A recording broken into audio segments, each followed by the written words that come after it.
My disabled 13-year-old grandson was sleeping on a thin mattress in the freezing garage, curled up next to a lawnmower and a stack of recycling bins. Inside the main house, the thermostat was set to a cozy 72 degrees, and his stepmother was live streaming a tour of her brand new craft room, a room that used to be his bedroom. When I found him shivering in the dark, he looked up at me with blue lips and asked, "Grandpa, am I a bad boy? Is that why I have to sleep with the trash?" That question broke my heart, but what happened next turned my sadness into a cold, hard rage. I am Cornelius Banks, 71 years old, and I spent 40 years building skyscrapers and foundations in this city.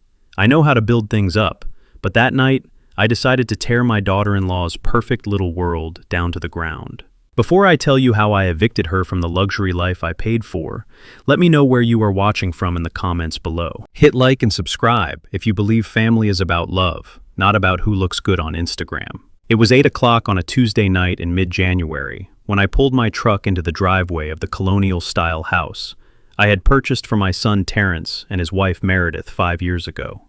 The wind was howling, cutting through the heavy winter coats of anyone foolish enough to be outside. The temperature had dropped to 39 degrees, the kind of wet cold that settles in your bones and hurts your joints. I had not planned to visit. I was supposed to be at my poker game, but I had a nagging feeling, an intuition that had saved me on construction sites more times than I could count. I had called Terrence 3 times that day to check on Jordan, my grandson, but he had sent me straight to voicemail. Jordan has mild cerebral palsy. He walks with a limp, and his coordination is not perfect, but his mind is sharp, and his heart is the biggest thing about him. Since his mother, my first daughter-in-law, passed away 4 years ago, I have tried to be his shield. But shields cannot protect you from what happens behind closed doors. I walked up the driveway, bypassing the front door. I wanted to check the side gate because the last time I visited, I noticed the latch was loose. I am a builder. I fix things. That is who I am. As I walked past the detached garage, I heard a sound. It was not the wind. It was a rhythmic thumping, like someone kicking the wall. I stopped. The garage lights were off. I walked closer and put my ear to the cold metal door. I heard a cough. A wet, deep cough that sounded like it was coming from a small chest. I did not knock. I had a spare key to the side service door of the garage because I kept some of my old tools there. I unlocked it and stepped inside. The smell hit me first. It was the sharp, chemical scent of gasoline, mixed with the musty odor of fertilizer and damp concrete. It was freezing in there, colder than the outside air because the concrete slab held the chill like a freezer. I fumbled for the light switch, my heavy boots crunching on dry leaves that had blown in.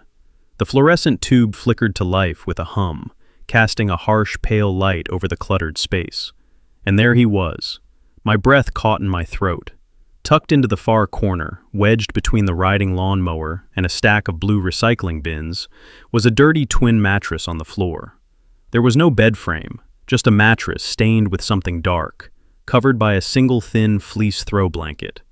Jordan was curled into a tight ball, wearing only a pair of thin cotton pajamas. He was shaking so hard his teeth were chattering audibly. When the light hit his eyes, he flinched and tried to scramble backward, his legs tangling in the thin blanket.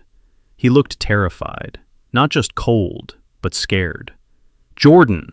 I roared, rushing over to him. I dropped to my knees on the cold concrete, ignoring the pain in my own aging joints. I pulled him into my arms. He felt like a block of ice. His skin was clammy and pale, his lips a terrifying shade of purple. He looked at me, his eyes wide and glassy. "Grandpa Cornell," he stammered, his speech slurred from the shivering. "You found me. What are you doing out here, son?" I asked, pulling off my heavy wool coat and wrapping it around his small, trembling frame. I rubbed his arms, trying to generate some friction, some heat. "Why aren't you in your room?" Jordan looked down at his hands, his fingers twisting together nervously. "Mama Meredith said I make too much noise," he whispered. He called her Mama Meredith because Terrence had insisted on it, but the way he said it sounded like he was naming a prison warden.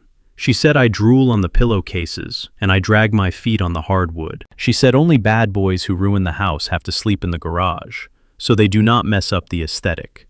The word aesthetic sounded foreign coming from a 13-year-old boy. It was her word, Meredith's word.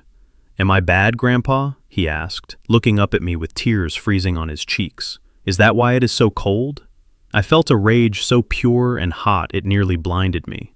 I stood up, effortlessly scooping Jordan into my arms. He was too light for his age, another thing I had noticed lately, but had been told was just his metabolism. I held him tight against my chest, wrapping my coat around him like a cocoon. "You are not bad, Jordan," I said, my voice low and dangerous. "You are the best boy I know. But we are going to have a talk with the people inside."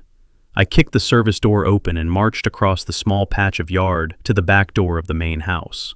Through the kitchen window, I could see the warm glow of the recessed lighting. I could see the granite countertops I had paid for. I entered the mudroom without knocking. The heat of the house hit my face, a stark, insulting contrast to the icebox I had just left. The air smelled of expensive vanilla candles and roast chicken. It smelled like a home, but it felt like a crime scene. I heard voices coming from upstairs. I did not yell for Terrence. I did not call out. I walked straight to the stairs, my boots leaving muddy prints on the pristine white runner carpet Meredith was so proud of. I could hear her voice, high-pitched and performative, drifting down from the second floor. "So guys, I just wanted to show you the transformation," she was saying. "We really needed a space that sparked creativity, you know, a sanctuary for my mental health." I reached the landing. The door to what used to be Jordan's bedroom was wide open. I stood in the doorway, holding my shivering grandson, and looked inside. The room was unrecognizable. Gone were Jordan's posters of space shuttles. Gone was his specially adapted desk. The walls were painted a soft, creamy beige. The room was filled with white shelving units holding color-coordinated ribbons, jars of buttons, and a sleek sewing machine that still had the plastic film on the display. In the center of the room stood Meredith. She was wearing a cashmere sweater that probably cost more than Jordan's medical bills for the month. She had a ring light set up and was talking to her phone, smiling that wide, fake smile she used for her 3,000 followers. "This is my craft room," she chirped to the camera. "It used to be a guest room, but we just really needed to prioritize self-care and beauty in this season of our lives." She did not even see us at first. She was too busy preening for the strangers on the internet. "Guest room," I said, my voice booming off the walls. Meredith jumped, nearly knocking over her ring light. She spun around, her hand flying to her chest. The smile dropped from her face instantly, replaced by a look of annoyance. "Cornell," she hissed, glancing at her phone screen to make sure I wasn't in the frame. "You scared me. I am live right now. Can you please go downstairs?" I stepped into the room. I stepped right into the frame of her camera. I wanted every single one of her followers to see exactly what was happening. "You called this a guest room," I said, shifting Jordan's weight in my arms. Jordan let out a small, jagged cough. "This was my grandson's bedroom. Where is his bed, Meredith?" Meredith scrambled to grab her phone, ending the live stream with a frantic tap of her manicured finger. She turned on me, her face flushed with anger. "What are you doing? You just ruined my engagement metrics," she snapped. "And why is he inside? He is filthy. Look at him. He is getting grease on your coat." She pointed at Jordan as if he were a stray dog I had dragged in from the street. She did not ask if he was cold. She did not ask why he was shaking. She worried about the grease.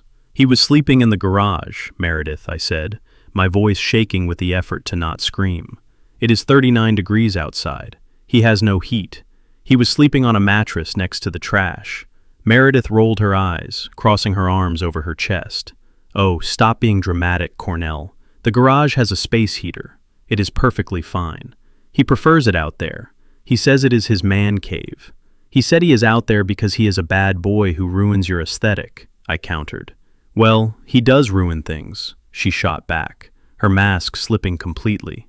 "He drags that brace across my hardwood floors. He spills things. Do you know how much it costs to clean these carpets?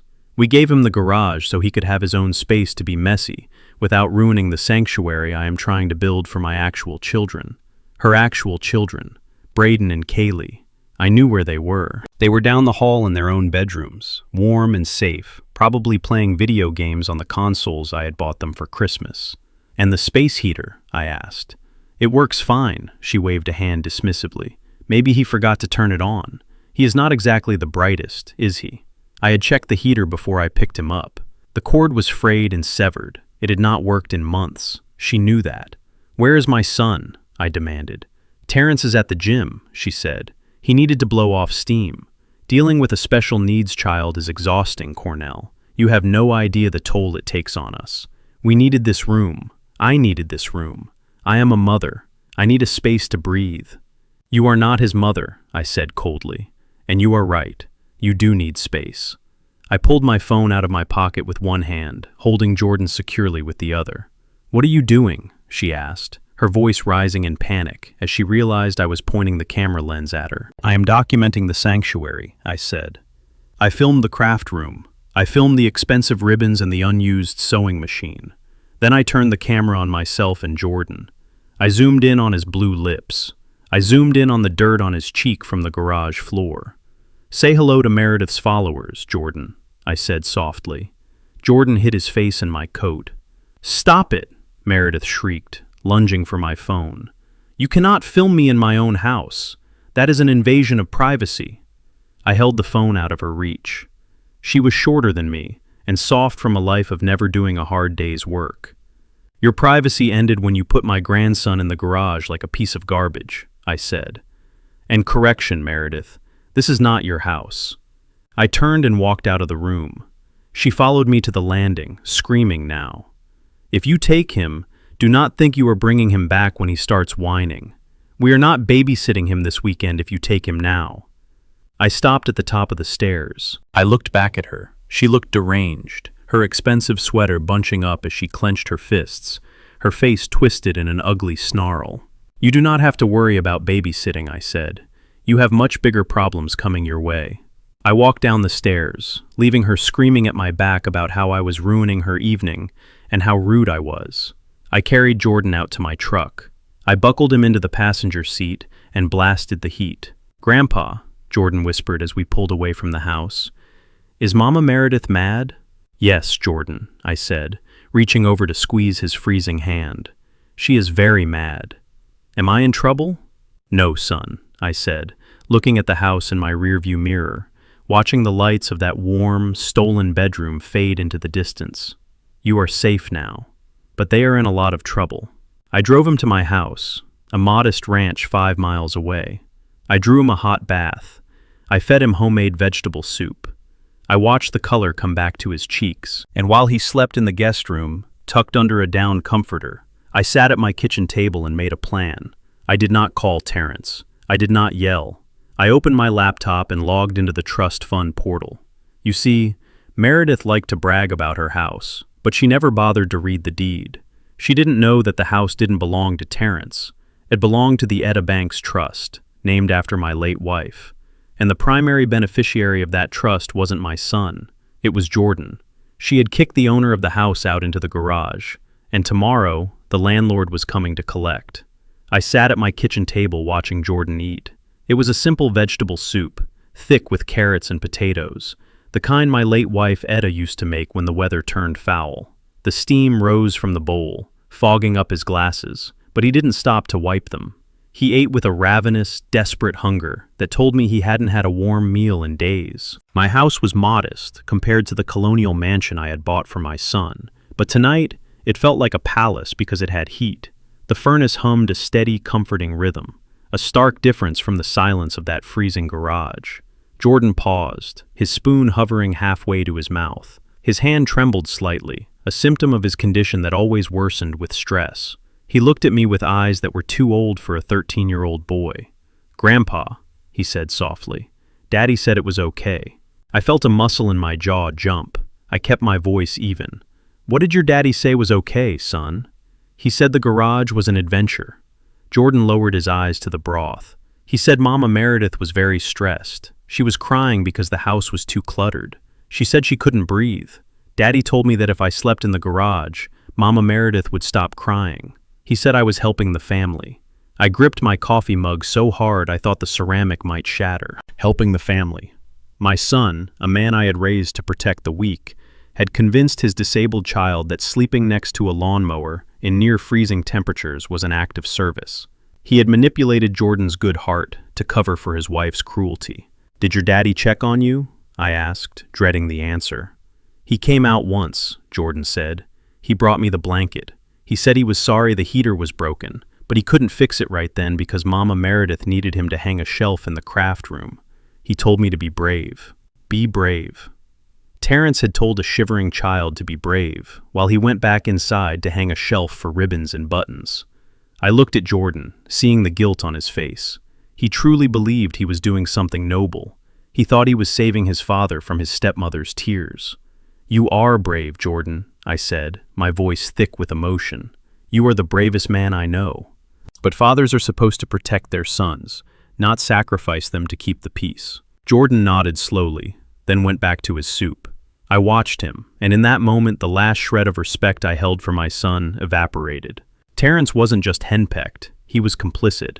He had traded his son's safety for a quiet life with a woman who viewed his child as disposable. I realized then that my son was broken. He was a hollow shell of a man, filled up with fear of his wife, and I knew I couldn't fix him.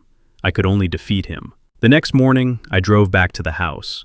I waited down the street in my truck until I saw Meredith's white SUV pull out of the driveway. She was likely heading to the gym or to buy more overpriced coffee to feature on her social media. As soon as she turned the corner, I pulled into the driveway. I didn't knock. I used the key I had kept for emergencies. I went straight to the garage first. In the daylight, it was even worse. I flipped on the light and walked over to the corner where I had found Jordan. I kicked aside the thin mattress. Underneath, the concrete was stained with oil and damp with condensation. I looked at the walls. There was no insulation, just bare studs and exterior siding. I could see daylight peeking through cracks in the foundation. I walked over to the space heater Meredith had claimed was working fine. It was a cheap plastic unit covered in dust. I picked up the cord. It had been chewed through, likely by mice, and taped back together with electrical tape in a sloppy, dangerous way. Copper wire was exposed. If Jordan had managed to turn this on, he wouldn't have been warm. He would have been dead. The spark would have ignited the gasoline fumes from the lawnmower sitting 3 feet away. I took photos of everything: the chewed cord, the oil stains, the gaps in the wall. I documented the temperature on my phone app: 41 degrees inside. I documented the distance from the bed to the gas cans: 2 feet. This wasn't a bedroom, it was a death trap. I left the garage and entered the house. The warmth hit me again, smelling of lavender and expensive cleaning products. I wiped my boots on the mat, but I didn't care if I left a trace. I walked up the stairs, the heavy tread of a man on a mission. The house was silent. Terrence was likely still asleep or hiding in his home office, pretending to look for work. I went to the door of the craft room. It was wide open, inviting the world to admire it. I stepped inside. It was a room straight out of a magazine. The walls were a soft, calming sage green. Sunlight poured in through plantation shutters that must have cost a fortune. One entire wall was lined with custom built-in shelving, filled with color-coded jars of buttons, spools of ribbon in every shade of the rainbow, and stacks of expensive cardstock paper. I walked over to the desk. There was a sewing machine there, a top-of-the-line model that cost at least $1,000. It was covered in a layer of fine dust. The plastic film was still on the digital display. She had never used it, not once. Next to it was a Cricut machine, also brand new, surrounded by unopened packages of vinyl. This wasn't a workspace, it was a set. It was a prop for her videos, a backdrop for her to sell the image of a perfect, creative mother. She had evicted a human being for a room dedicated to hobbies she didn't even practice. I left the craft room and walked down the hall. The door to Braden's room was ajar. Braden was Meredith's 10-year-old son from her first marriage. I pushed the door open. It was massive. A queen-size bed sat in the center, covered in a designer comforter. A 60-inch flat-screen TV was mounted on the wall, connected to the latest gaming console.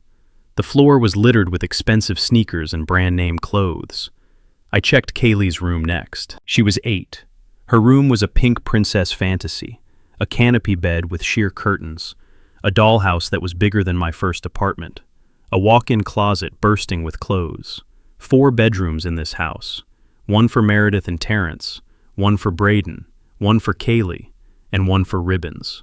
There was plenty of room. There had always been room. Jordan wasn't in the garage because of a lack of space. He was in the garage because he didn't fit the brand. I heard the front door open downstairs. Heavy footsteps echoed in the foyer. Terrence. I walked out to the landing and looked down. My son was standing there, holding a gym bag, looking up at me with wide, startled eyes. He looked good, fit, healthy. He was wearing workout clothes that probably cost more than Jordan's monthly disability check. He didn't look like a man in distress. He looked like a man who was comfortable. "Dad," he said, his voice cracking slightly. "What are you doing here? Where is Jordan?" I walked down the stairs slowly, one heavy step at a time. "Jordan is safe," I said, "which is more than I can say for him when he is with you." Terrence dropped his bag. "Dad, look, it's complicated. You don't understand the pressure Meredith is under. She needs her creative space. The house feels so small when we are all on top of each other." "The house is 3,000 square feet, Terrence," I said, reaching the bottom of the stairs and standing toe-to-toe with him. "It has 4 bedrooms. Your stepchildren have televisions and walk-in closets. Your wife has a room for buttons, and your son was sleeping next to a gas can." Terrence flinched. "It was temporary, Dad. We were going to fix up the garage, make it a studio apartment. He wanted independence. He is 13. He is a child with cerebral palsy," I roared, my voice shaking the walls. "He needs a railing to get out of the bathtub. He needs help tying his shoes. He does not need independence in a freezing shed. You put him there because you are a coward." Terrence's face flushed red. He took a step back, his hands raising defensively. "Do not call me a coward. I am doing the best I can. Marriage is about compromise. Compromise is picking a restaurant," I spat. "Compromise is not putting your child in a kennel to please a woman who hates him. You compromised his life, Terrence. You compromised his dignity." Just then, the front door opened again. Meredith breezed in, carrying a tray of iced coffees and several shopping bags. She stopped dead when she saw me, her smile vanishing instantly. "Oh, great," she muttered, setting the coffees down on the entry table. "The ambush continues. I thought I made it clear last night, Cornell. You are not welcome to just barge in here. This is my private residence." I turned my gaze to her. She was wearing oversized sunglasses and a designer tracksuit. She looked like she didn't have a care in the world. "Where is Jordan?" she demanded, looking past me to Terrence. "Did he bring him back? He needs to clean up his mess in the garage before the weekend."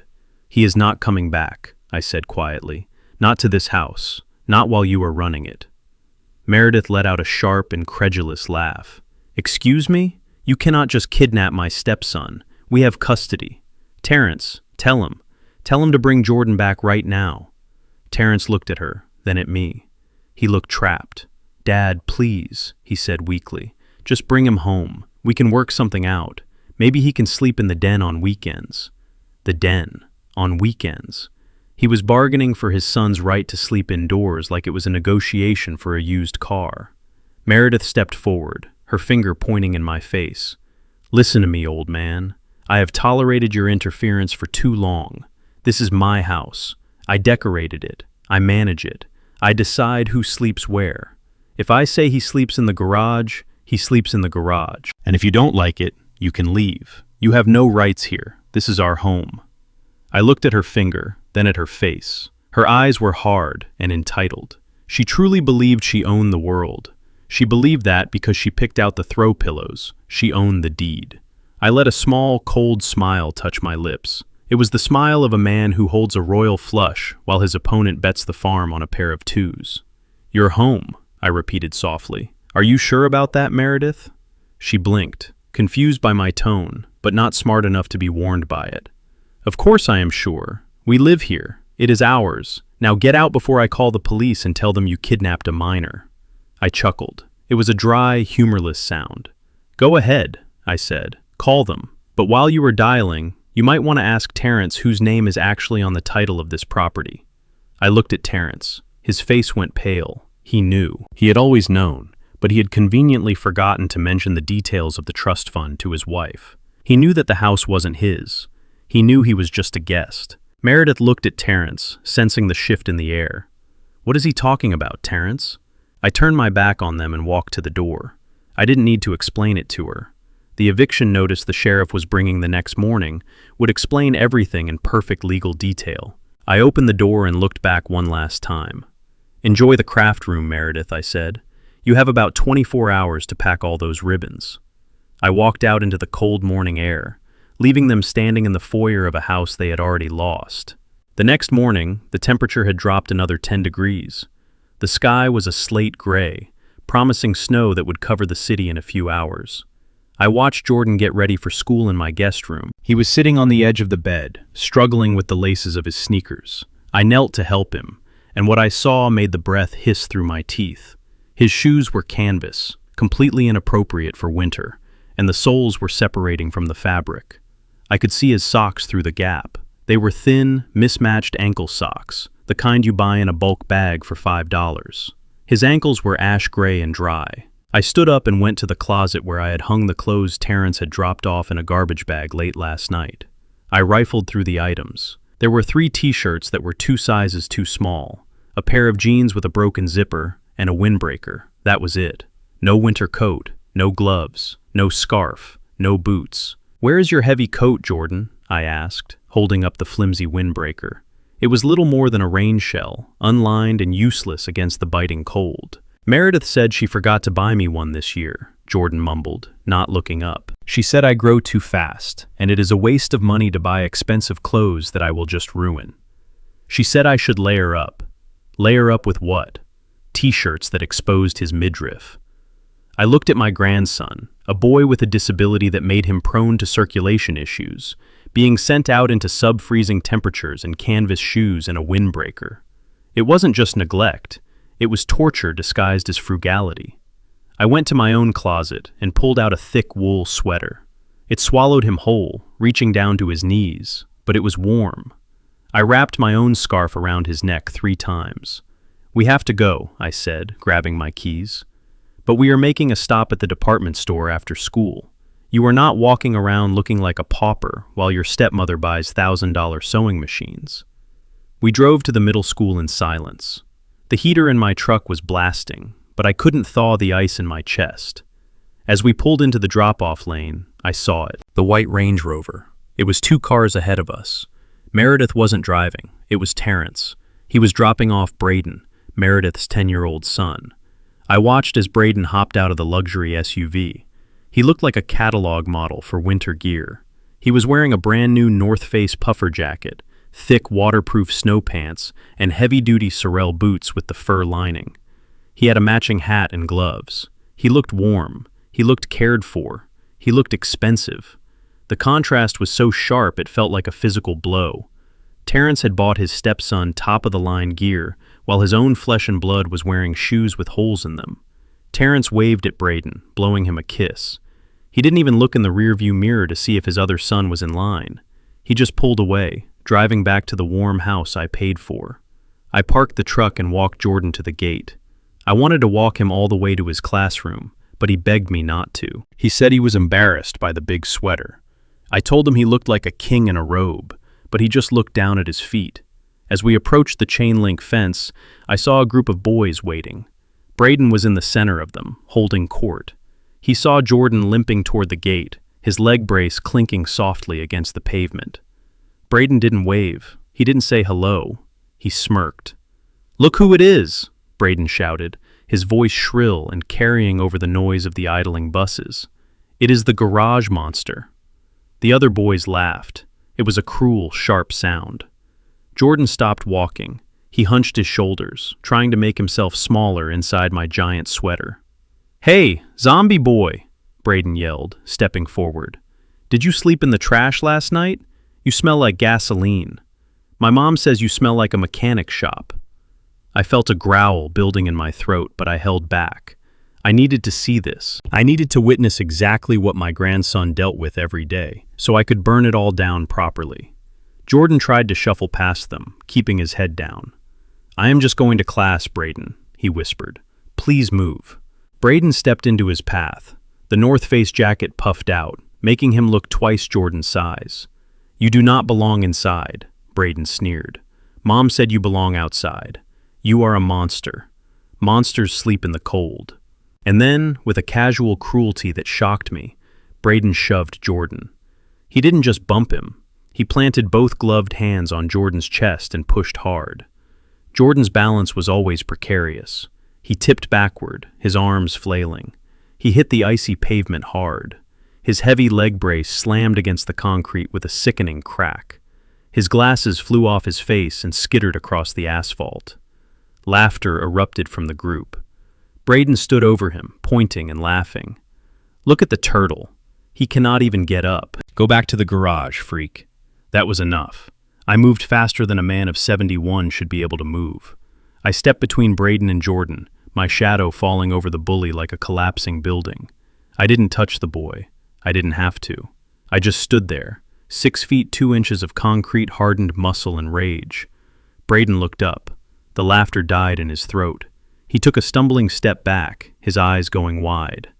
"Pick up his glasses," I said. My voice was not loud. It was a low rumble, like the sound of earth moving before a quake. Braden froze. I said, "Pick them up, son. Now." Braden scrambled to grab the glasses. His hands were shaking in his expensive gloves. He handed them to me without a word. "Now get to class," I said, "and pray that I do not talk to your mother today." Braden ran. He ran like the coward he was raised to be. I turned and knelt beside Jordan. He was crying silently, huge tears tracking through the dirt on his face. He wasn't crying because he was hurt. He was crying because he was ashamed. He was ashamed that his grandfather had seen him be weak. I helped him up, checking his brace. It was scratched but functional. I brushed off the wool sweater. "Come on, Jordan," I said. "We are going inside." I didn't take him to class. I marched him straight into the main office. The secretary looked up, startled by my expression. "I want to see Principal Vance," I said. "Now." She tried to tell me I needed an appointment. I slammed my hand on the counter, making the stapler jump. I said, "Now." Principal Vance came out of his office, adjusting his tie. He was a soft man who liked to keep things smooth. "Mr. Banks," he said, smiling nervously. "Is there a problem?" I pushed Jordan forward gently. "His knees are bleeding," I said. "His glasses are bent. And your student, Braden Banks, just assaulted him on school property while calling him a garage monster. I want the security footage from the gate. I want a police report filed. And I want the school nurse to document every bruise on this boy's body." Vance sighed, looking at Jordan with a mix of pity and annoyance. "Mr. Banks, let us not overreact. Boys will be boys. Braden and Jordan are stepbrothers. It is just sibling rivalry. We can have a mediation circle." I leaned over the desk, invading his personal space. "This is not rivalry," I hissed. "This is a hate crime. You have a student mocking a disabled child for sleeping in a garage. Do you know why he calls him that? Because for the last week this boy has been forced to sleep in an unheated shed in 30-degree weather." Vance's face went pale. He looked at Jordan, really looked at him, noticing the oversized sweater and the canvas shoes. "Is that true, Jordan?" Vance asked softly. Jordan nodded, staring at the floor. "It is my room now, sir." I stood up straight. "I want the footage, Vance. I am building a case for Child Protective Services. And if you sweep this under the rug, I will sue this district for negligence so fast your head will spin. I built the foundation of this school 20 years ago. Do not think I cannot dismantle it." Vance swallowed hard. "I will get the nurse," he said. We spent the next hour in the nurse's office. She was a kind woman who clicked her tongue as she examined Jordan. She documented the bruising on his back from the fall. She listened to his chest and frowned. "He has rails in his lungs, Mr. Banks," she told me, writing furiously on her chart. "It sounds like the beginning of pneumonia. He is severely underweight, and his extremities are showing signs of mild frostnip. This child is suffering from exposure." I took a photo of her report. I took a photo of the nurse checking his lungs. I added it to the folder on my phone, right next to the pictures of the chewed electrical cord and the ribbon room. I took Jordan home. I wasn't sending him back to class, not today. As we walked out of the school, my phone rang. It was Meredith. I answered it on the second ring. I didn't say hello. I just listened. "You son of a bitch," she screamed. Her voice was so loud I had to hold the phone away from my ear. "Braden just called me from the bathroom. He is crying. He is traumatized. How dare you threaten my son? How dare you embarrass him in front of his friends?" "He pushed a disabled boy onto the concrete, Meredith," I said calmly. "He assaulted him." "He was playing," she shrieked. "They were playing tag. Braden said Jordan tripped because he is clumsy. And then you loomed over him like a thug and threatened him. You hurt his self-esteem, Cornell. He is a sensitive boy. He is an artist. You damaged his spirit." "His spirit seemed fine when he was calling his brother a monster," I said. "You have no right to be at that school," she yelled. "You are not his guardian. I am. Terrence and I have full custody. I called my lawyer, Cornell. I know my rights. You are harassing us. You are stalking my family. If you go near Braden again, or if you try to pick Jordan up without my permission, I will file a restraining order. I will have you arrested for kidnapping." "Do it," I said. "File the order." "You think I won't," she laughed, a high, manic sound. "I will destroy you. I will make sure you never see Jordan again. You are just a bitter old man who is jealous of our happiness. You are banned from our house. You are banned from the school. Bring Jordan back to the house immediately, or I am calling the cops." I looked at Jordan sitting in the passenger seat of my truck, wrapped in my sweater, drinking a hot chocolate I had bought him. He looked peaceful for the first time in years. "I am not bringing him back, Meredith," I said, "and you can call the cops. In fact, please do. I have a school nurse's report that says your stepson has frostnip and pneumonia from sleeping in your garage.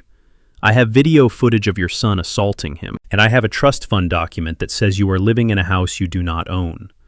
There was a pause on the line, a short, sharp intake of breath. "What did you say about the trust fund?" she asked, her voice dropping an octave. I hung up. I didn't need to explain myself to her. I needed to go to the bank. It was time to pull the plug. I sat in the high-back leather chair across from Reginald Caldwell, my family attorney for over 30 years. His office smelled of old books and lemon polish, a scent that usually calmed me, but today my blood was running too hot for calm. Reginald adjusted his spectacles and looked at the photos I had spread across his mahogany desk. He looked at the picture of the frayed electrical cord. He looked at the image of Jordan's bruised knees. He looked at the shot of the craft room filled with expensive, unused equipment. He did not say a word for a long time. He just took a slow, deep breath and steepled his fingers. "Cornell, this is egregious," Reginald said finally, his voice low and gravelly. "This goes beyond bad parenting. This is endangerment." "I know what it is, Reggie," I said, leaning forward. "I want to know what we can do about it. I want to trigger the clause." Reginald looked up at me sharply. "The nuclear option. Are you sure?" "I am sure." He opened a thick file folder labeled the Etta Banks Testamentary Trust. My late wife, Etta, had been the smart one with the paperwork. When she got sick, she made sure everything was airtight. She knew Terrence had a weak spine. She knew he was easily led by shiny things and strong personalities. So she bypassed him. "Let us review the terms just so we are clear," Reginald said, sliding a document toward me. "The property located at 45 Maple Drive is held by the trust. It is not owned by Terrence Banks. It is owned by the trust for the sole benefit of Jordan Banks until he reaches the age of 25. I nodded. I knew the words by heart. Etta had written them. "Terrence is listed as the custodial guardian," Reginald continued. "He is allowed to reside in the property rent-free, solely on the condition that he provides a safe, stable, and nurturing environment for the primary beneficiary, Jordan. And if he fails," I asked, tapping the photo of the garage mattress. "If he fails to meet these standards," Reginald said, his eyes hard, "the trustee has the right to revoke his residency privileges immediately. You are the trustee, Cornell. You have the power to evict him." "Eviction takes time," I said. "I want them to feel it now. I want them to understand that the well has run dry." Reginald nodded and turned to a different page. "There is also the matter of the discretionary stipend, the $3,000 a month you transfer to Terrence for household expenses, and the Platinum Visa card you issued him for emergencies. That card is in my name," I said. "Terrence is an authorized user, and Meredith has been using it like it is her personal piggy bank." Reginald typed something into his computer. According to the recent statements, she spent $4,000 last month at home decor stores and high-end boutiques. None of this appears to be for Jordan's benefit. "Cut it," I said. "Cut it all." Reginald looked at me over his glasses. "You want me to freeze the card." "I want you to cancel the card," I corrected him. "I want you to stop the monthly transfer. I want you to lock down every single penny that flows from my accounts to that house. They think they are rich. They think they are living the high life because they are successful. They need to learn that they are living on my charity, and my charity just ran out." Reginald hit the enter key with a definitive click.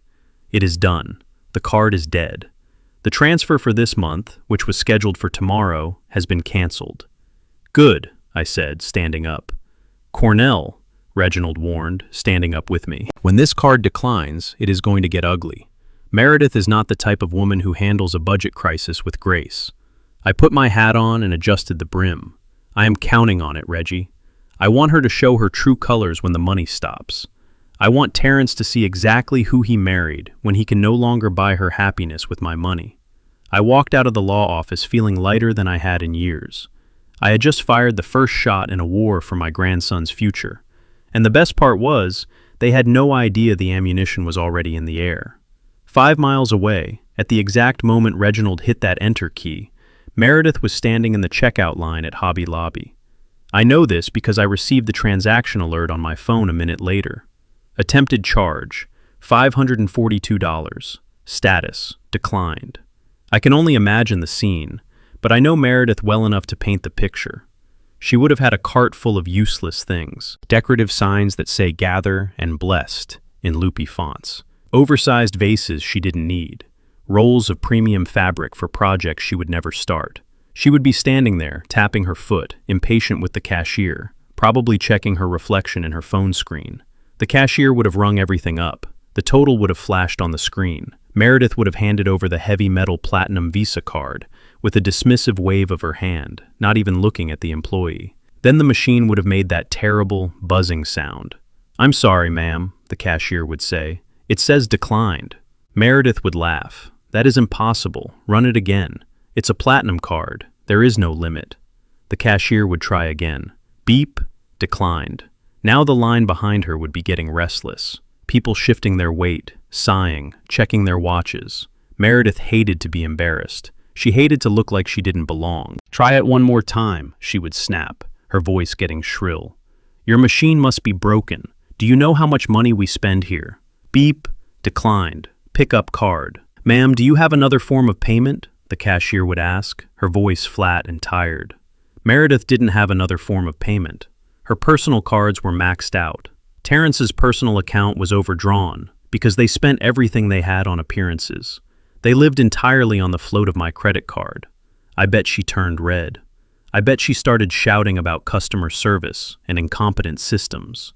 I bet she had to leave that cart full of $500 worth of junk right there at the register and walk out of the store with nothing but her indignation. She would have to walk past the people in line, the people she thought she was better than, with her head down and her face burning. The notification on my phone was the most satisfying text message I had ever received. But I knew the silence wouldn't last long. 30 minutes later, I was back at my house, sitting in the living room with Jordan. We were watching a documentary about space. He was warm, wearing new clothes we had bought, and eating a sandwich. My phone started to buzz on the coffee table. It was Terrence. I let it ring. I took a sip of my iced tea. It rang again, and again. Finally, I picked it up. "Dad." Terrence's voice was breathless, panicked. "Dad, are you there?" "I am here, Terrence," I said calmly. "Why are you shouting?" "Something is wrong with the card," he said. "Meredith is at the store. She just called me screaming. She said the card was declined 3 times. It was humiliating, Dad. She had a full cart. She said people were staring at her." "Is that so?" I said, leaning back in my chair. "That is unfortunate." "Dad, you need to call the bank," Terrence pleaded. "It must be a fraud alert or something. We need that card. We have groceries to buy. We have gas to put in the car." "You have groceries," I said. "I saw your fridge yesterday. It was full of organic produce and expensive cheeses." "That is for Meredith's diet," Terrence stammered. "Dad, please, just fix it. She is on her way home and she is furious. She says I need to handle this." I looked at Jordan. He was engrossed in the TV, safe and happy. "I cannot fix it right now, Terrence," I said, my voice smooth and detached. "The system is down, or maybe it is a spending limit issue. I have been reviewing the accounts and the expenses are unusually high this month." "What do you mean high?" Terrence asked, his voice rising in pitch. "It is the same as always. Exactly, I said. Maybe that is the problem. Dad, stop playing games, Terrence shouted. Turn the card back on. I need money. You are a grown man, Terrence, I said. You have a job, don't you? Or at least, you tell me you do. Use your own money. There was a silence on the line, a heavy, guilty silence. I knew then that he didn't have a job. I knew he had been lying about his consulting gigs for months. Dad, he whispered, please. I am busy, Terrence, I said. I have to make dinner for my grandson. I will look into the banking issue next week. Next week, he shrieked. We cannot wait until next week. Then I guess you better start returning some of those ribbons, I said. I hung up the phone. I turned it off and tossed it onto the sofa cushion. Who was that, Grandpa? Jordan asked, looking away from the TV. Nobody important, son, I said, standing up to go to the kitchen. Just a telemarketer trying to sell me something I do not need. The financial tap was closed, the pipes were dry, and now the pressure was going to build until the whole house exploded. 2 days after I shut off the money pipeline, the phone in my kitchen rang. I knew who it was before I even looked at the caller ID. It was Meredith. I let it ring 3 times just to let her sweat a little. When I finally picked up, her voice was so sweet it could have caused a cavity. She sounded like a different woman from the banshee who had screamed at me outside the school. Cornell, she chirped, using my first name instead of Dad or Grandpa, which was her tell for when she wanted something. I am so sorry about the misunderstanding the other day. Emotions were running high, and I think we all said things we did not mean. Terrence and I want to make it right. We want you and Jordan to come over for dinner tonight. I am making my famous pot roast. We need to heal as a family. I sat there holding the phone, listening to the desperation leaking through her cheerful facade. She did not want to heal. She wanted her credit card turned back on. She wanted the lifestyle I subsidized to return to normal. But I decided to play along. I wanted to see how far she would go. I wanted to look her in the eye when she asked for the money I knew she needed. We will be there, I said, keeping my voice neutral. 6 o'clock. I hung up and looked at Jordan. He was sitting at the kitchen table drawing a picture of a rocket ship. He looked happy here with me. His cheeks had color. He wasn't shaking. We are going to dinner at your dad's house tonight, son, I told him. Jordan stopped drawing. His shoulders slumped. Do I have to sleep in the garage again, Grandpa? No, son, I said. You are never sleeping there again. We are just going to eat, and I promise you we will be back here before your bedtime. Before we left, I went into my study and opened the bottom drawer of my desk. I pulled out a small digital voice recorder. It was an old habit from my days in construction meetings, where contractors would promise one thing and deliver another. I put fresh batteries in it and slipped it into the breast pocket of my blazer. If Meredith was going to perform, I wanted to make sure I captured the show. We arrived at the house at 6 sharp. The driveway was swept clean, and the porch lights were on, giving the place a warm, welcoming glow. It was a stage set perfectly for the performance of the loving family. Terrence opened the door before I could even knock. He was wearing a sweater vest and dress slacks, looking like a suburban dad from a television commercial. "Dad, Jordan, come in," he said, ushering us inside with a nervous energy. He hugged Jordan a little too tight and shook my hand with a grip that was sweaty and weak. Meredith came floating out of the kitchen, wiping her hands on a linen apron. She was wearing pearls and a dress that looked modest and maternal. "Oh, Jordan, we missed you so much," she cooed, leaning down to give him a stiff hug. She didn't actually touch him, though. She just sort of hovered near him, air kissing the space beside his ear. "The house feels so empty without you." I walked past her into the dining room. The table was set for a feast. There was a lace tablecloth, crystal wine glasses, and a centerpiece of fresh flowers that must have cost $100. Candles were flickering, casting dancing shadows on the walls. It was elegant, it was impressive, and it was completely fake. "Sit anywhere you like," Meredith said, gesturing to the table. "Well, except there. That spot is for Jordan." She pointed to the far end of the table, right at the corner. It was set apart from the rest, slightly isolated. At every other place setting, there was a charger plate topped with fine bone china. Gold-rimmed plates that had been a wedding gift from Etta and me. They were delicate, beautiful, and expensive. Beside them lay heavy silver cutlery and crystal goblets. But at Jordan's place there was a plastic placemat, and sitting on it was a bright blue plastic plate with raised edges, the kind you buy for a toddler. Beside it was a plastic cup and a bent metal spoon. I stared at that blue plate. It sat there like an insult in the middle of all that luxury. "Why does my grandson have a picnic plate, Meredith?" I asked, my voice low.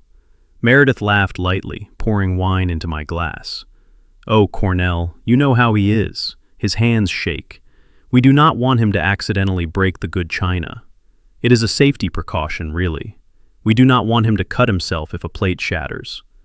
Jordan looked at the plastic plate and then at the floor. He knew what it meant. It meant he wasn't trusted. It meant he wasn't equal.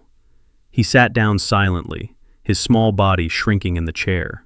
Terrence sat down and unfolded his napkin, avoiding my eyes. "It is just for tonight, Dad. The roast is hot.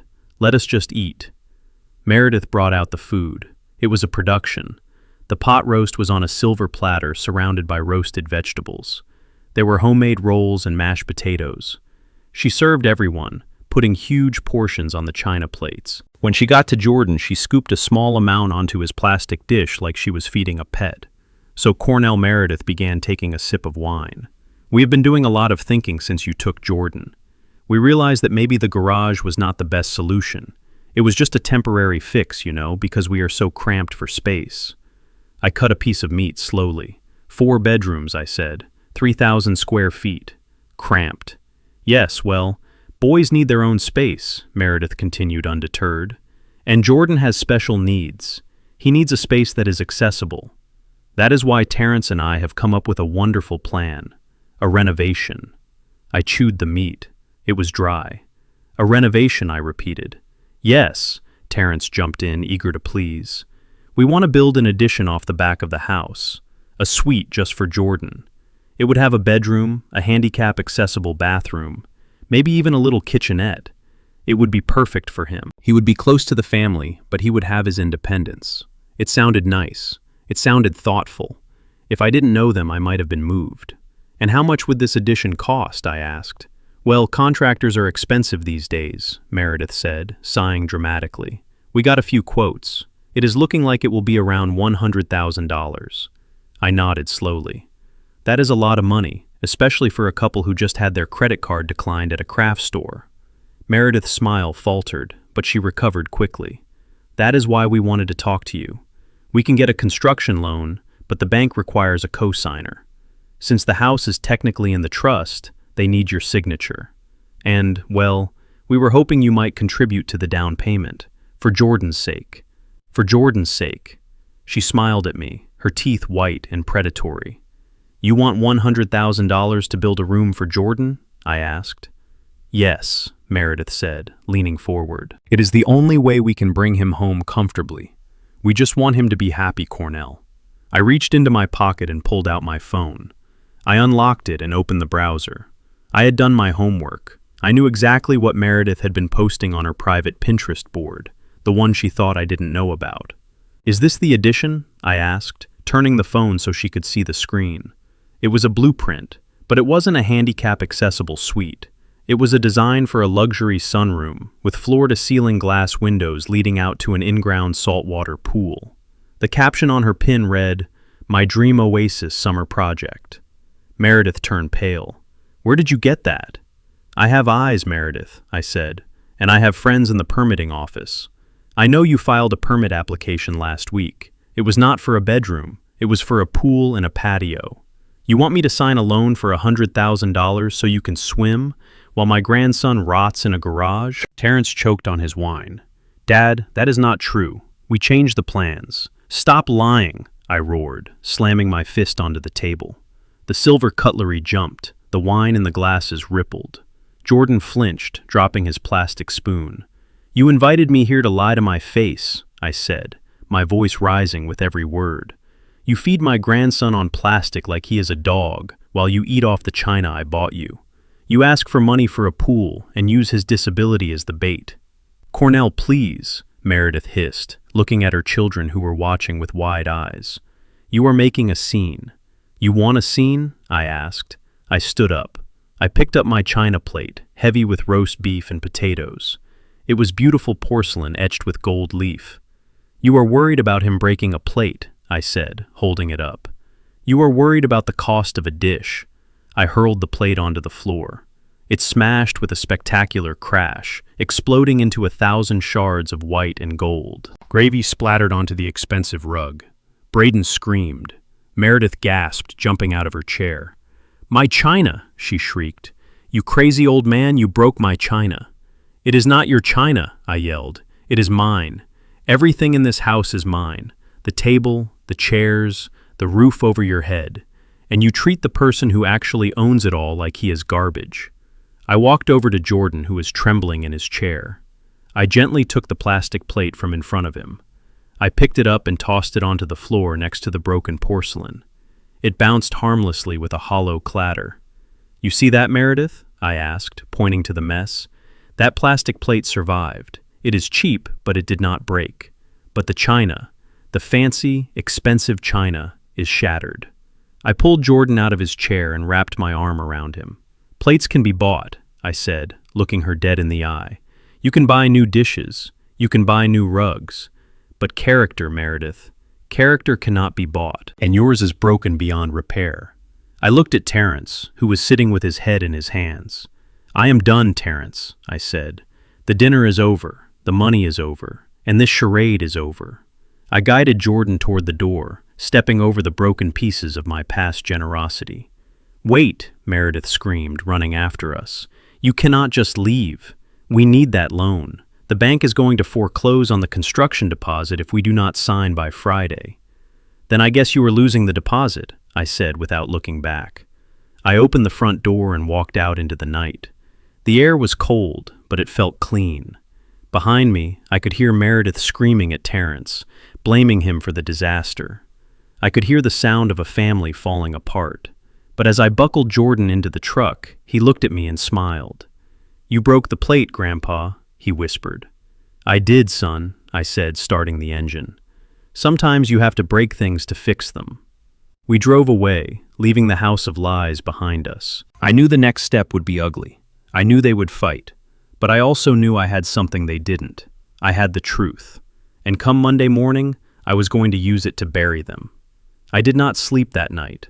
I sat in my study with a tumbler of scotch that I did not drink, staring at the building code manual I had kept from my days running Banks construction. I knew every statute in that book. I knew the load-bearing requirements for a residential garage.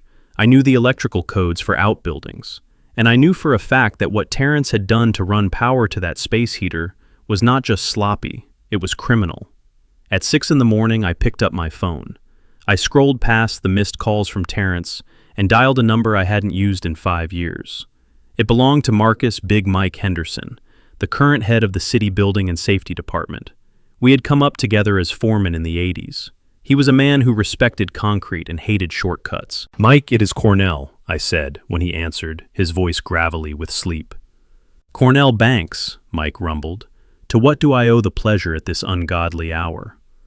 "I have a tip for you, Mike," I said, swirling the amber liquid in my glass. "There is a residential property in the Heights operating an illegal dwelling unit in a detached garage.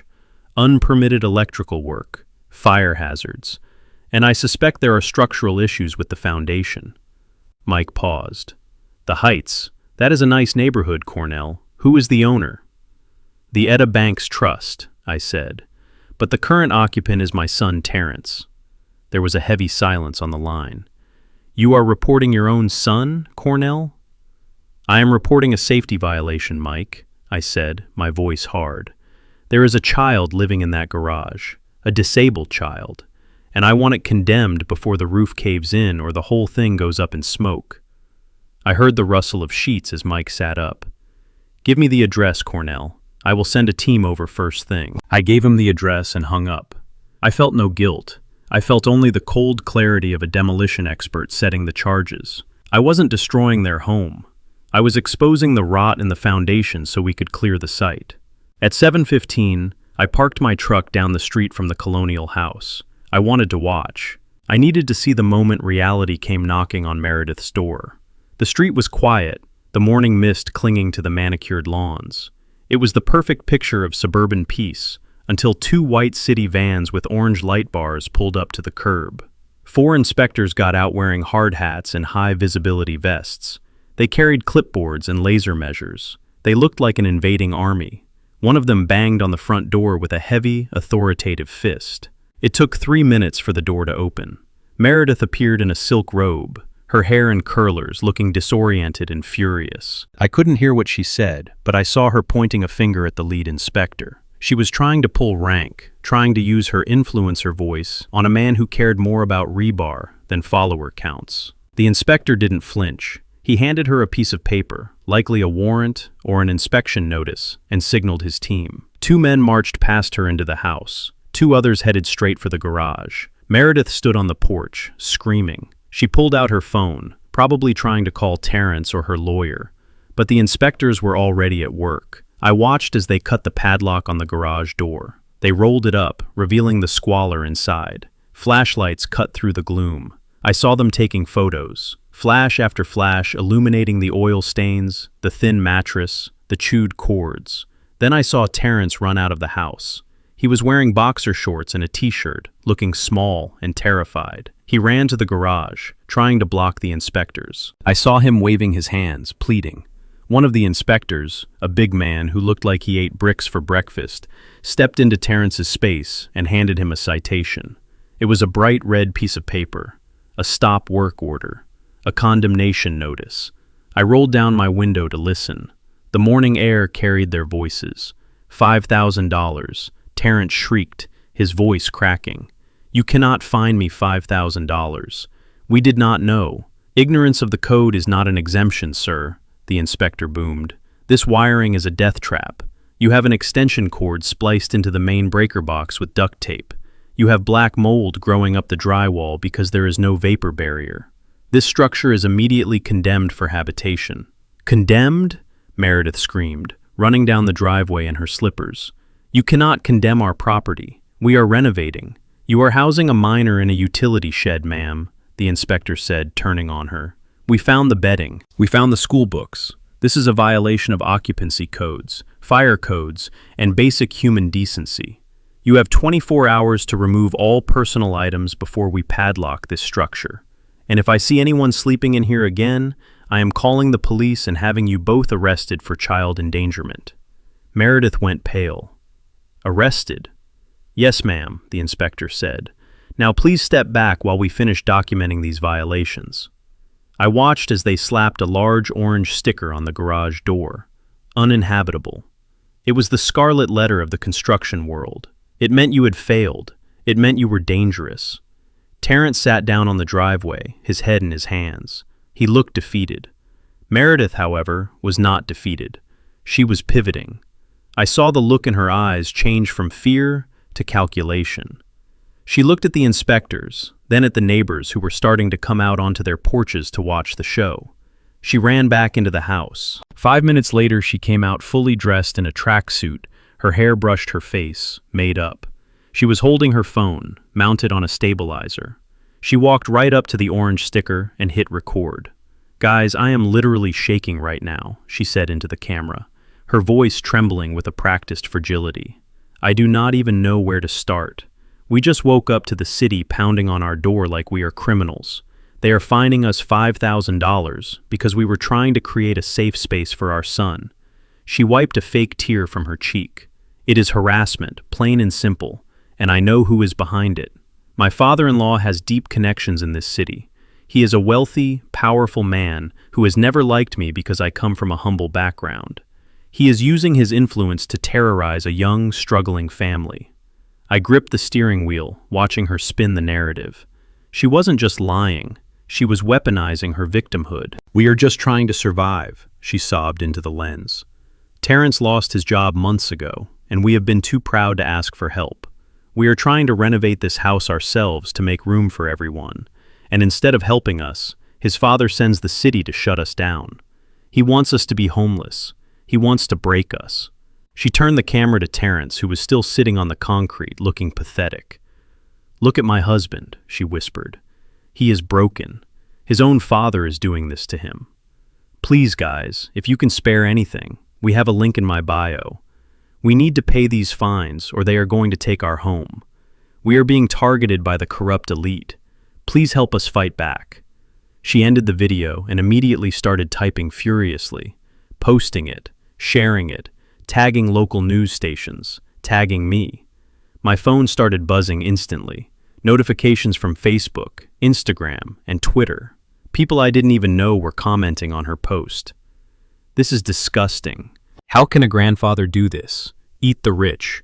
Leave this family alone. I hope you rot, old man. You are evil." I read the comments one by one. They didn't know the truth. They didn't know about the trust fund. They didn't know about the cold garage. They only knew what the pretty crying blonde woman told them. She was painting me as a monster, a tyrant who used his power to crush the weak. I started the truck. I had seen enough. Meredith thought she had won this round. She thought she could use public opinion to shame me into backing down. She thought her army of internet strangers could protect her from the consequences of her actions. But she didn't understand how construction works. When you find rot, you don't paint over it, you tear it out. And the demolition was just beginning. I drove to the bank, my jaw set. I had a meeting with the fraud department regarding the misuse of the Platinum Visa. And after that, I had a meeting with a private investigator named Rocco. If Meredith wanted to talk about secrets, I was going to give her something to talk about. I was going to find out exactly where Jordan's disability checks had been going for the last 2 years. Because you don't buy $1,000 sewing machines on a single income. And you certainly don't buy them when your husband has been unemployed for 6 months. The internet comments were just noise. The real storm was gathering in a file folder on my desk, and when it broke, it was going to wash her entire life away. The diner smelled of burnt coffee and bacon grease, a scent that usually reminded me of early mornings on a job site, but today it smelled like corruption. I sat in the back booth across from Rocco, a private investigator I had used for 20 years to vet subcontractors and check liability claims. Rocco was a small man with eyes that missed nothing and a moral compass that pointed true north. He slid a thick manila envelope across the Formica table. He did not smile. He did not ask how I was doing. He just tapped the envelope with a manicured fingernail. "You are not going to like this, Cornell," he said, his voice raspy from years of cheap cigarettes. "It is worse than we thought." I tracked the flow of money from the household accounts. I pulled the records for Jordan's supplemental security income. I opened the envelope. Inside were pages of bank statements highlighted in neon yellow. I put on my reading glasses and focused on the numbers. Every month on the 1st, a deposit of $914 hit the joint account marked SSITREAS 310. That was Jordan's disability money. Money from the government meant to pay for his therapy, his medication, his clothes, and his food. It was money meant to level the playing field for a boy who had been dealt a hard hand. I followed the line across the page. On the 2nd of every month, there was an automatic transfer. The entire amount, $914, was moved to an account labeled MB Personal. MB, Meredith Banks. I flipped to the next page. Rocco had pulled the statements for Meredith's personal account. I looked at the transaction history and my stomach turned. January 2nd, transfer in, $914. January 3rd, Serenity Day Spa, $300. January 4th, Sephora, $200. January 5th, Nordstrom Rack, $400. It was a pattern. Every single month for the last 2 years. The money came in for Jordan and went out for Meredith. She was exfoliating her skin and buying designer handbags with the money meant to keep my grandson warm. She was literally wearing the resources that should have been buying him winter coats and orthopedic shoes. "She is stealing from him," Rocco said, taking a sip of his coffee. "That is federal fraud, Cornell. She is the representative payee." She signed a document swearing that money would be used for the beneficiary. Instead, she is using it to fund her lifestyle. I looked at the total at the bottom of the spreadsheet. Over $22,000 in 2 years. $22,000 that could have fixed the garage heater. $22,000 that could have bought Jordan a new computer or a tutor.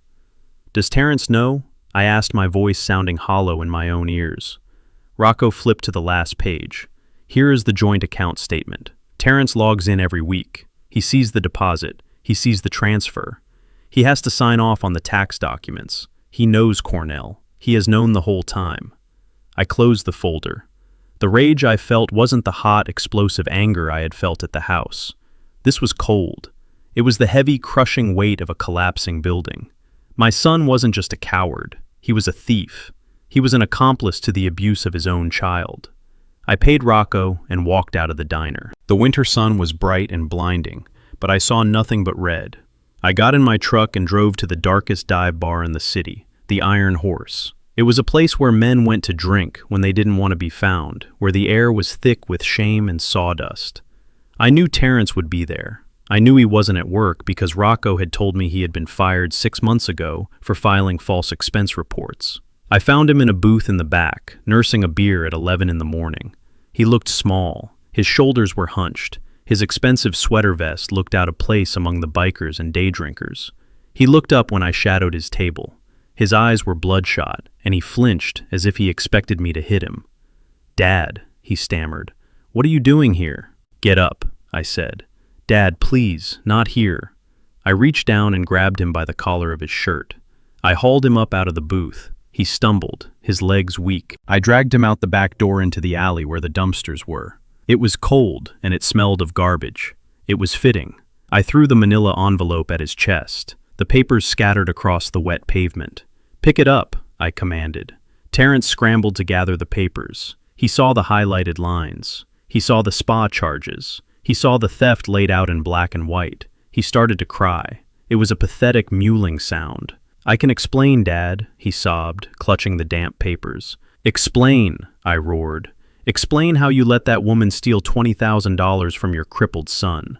Explain how you watched him sleep in a freezing garage while she got facials with his medicine money. You are eating your own son, Terrence. You are a cannibal." Terrence collapsed against the brick wall, sliding down until he was sitting in the dirt. "I lost my job, Dad," he wailed. "They fired me 6 months ago. I did not know how to tell her. I did not know how to tell you." "So you let her rob a child?" I asked, leaning over him. "She threatened to leave me," Terrence cried, tears streaming down his face. "She said if I couldn't provide the lifestyle she deserved, she would find someone who could. She said she was too beautiful to be poor. I was scared, Dad. I love her. She is everything to me. If she leaves, I am nothing." I looked down at the man I had raised. I looked at the man I had taught to ride a bike, to throw a ball, to be honest. And I saw nothing. I saw a void where a soul should be. "She is everything to you," I repeated slowly. "And what is Jordan? What is your son? Is he nothing?" Terrence wiped his nose on his sleeve. "Jordan is resilient," he whispered. "He is tough. He does not need much. Meredith needs things, Dad. She gets depressed if she cannot shop. I just wanted to keep the peace. I just wanted to keep my family together." "You do not have a family," I said, my voice dropping to a whisper that was more terrifying than any scream. "You have a parasite attached to your wallet, and a victim you keep in the garage. You sacrificed your own blood to keep a woman who does not respect you." "She loves me," Terrence insisted, looking up with desperate eyes. "She loves the money I put in your account," I said. "She loves the house I bought, and when that is gone, she will be gone too. But that is not what matters right now. What matters is what you did. You stole from the federal government. You stole from a disabled minor. You committed a felony, Terrence." Terrence's face went gray. "Are you going to turn me in?" I looked at him, and for a moment, I remembered him as a little boy holding my hand at the zoo. I remembered the pride I felt when he graduated college. And then I remembered Jordan's blue lips and the blue plastic plate. I remembered the hunger in my grandson's eyes. "I'm not going to turn you in yet," I said. "I'm going to let you sit with this. I'm going to let you watch her spend the last few dollars you have. And then, when you are in the gutter, I want you to remember this moment." I turned to walk away. "Dad, wait," Terrence called out, struggling to his feet. "Help me, please. I do not know what to do. Fix this. You always fix everything." I stopped. I didn't turn around. "I cannot fix this," I said. "I fix broken foundations, Terrence. I cannot fix a man who has no spine." "But I am your son," he pleaded. "No," I said, and the word felt like a stone in my throat. My son would never let a woman abuse a child.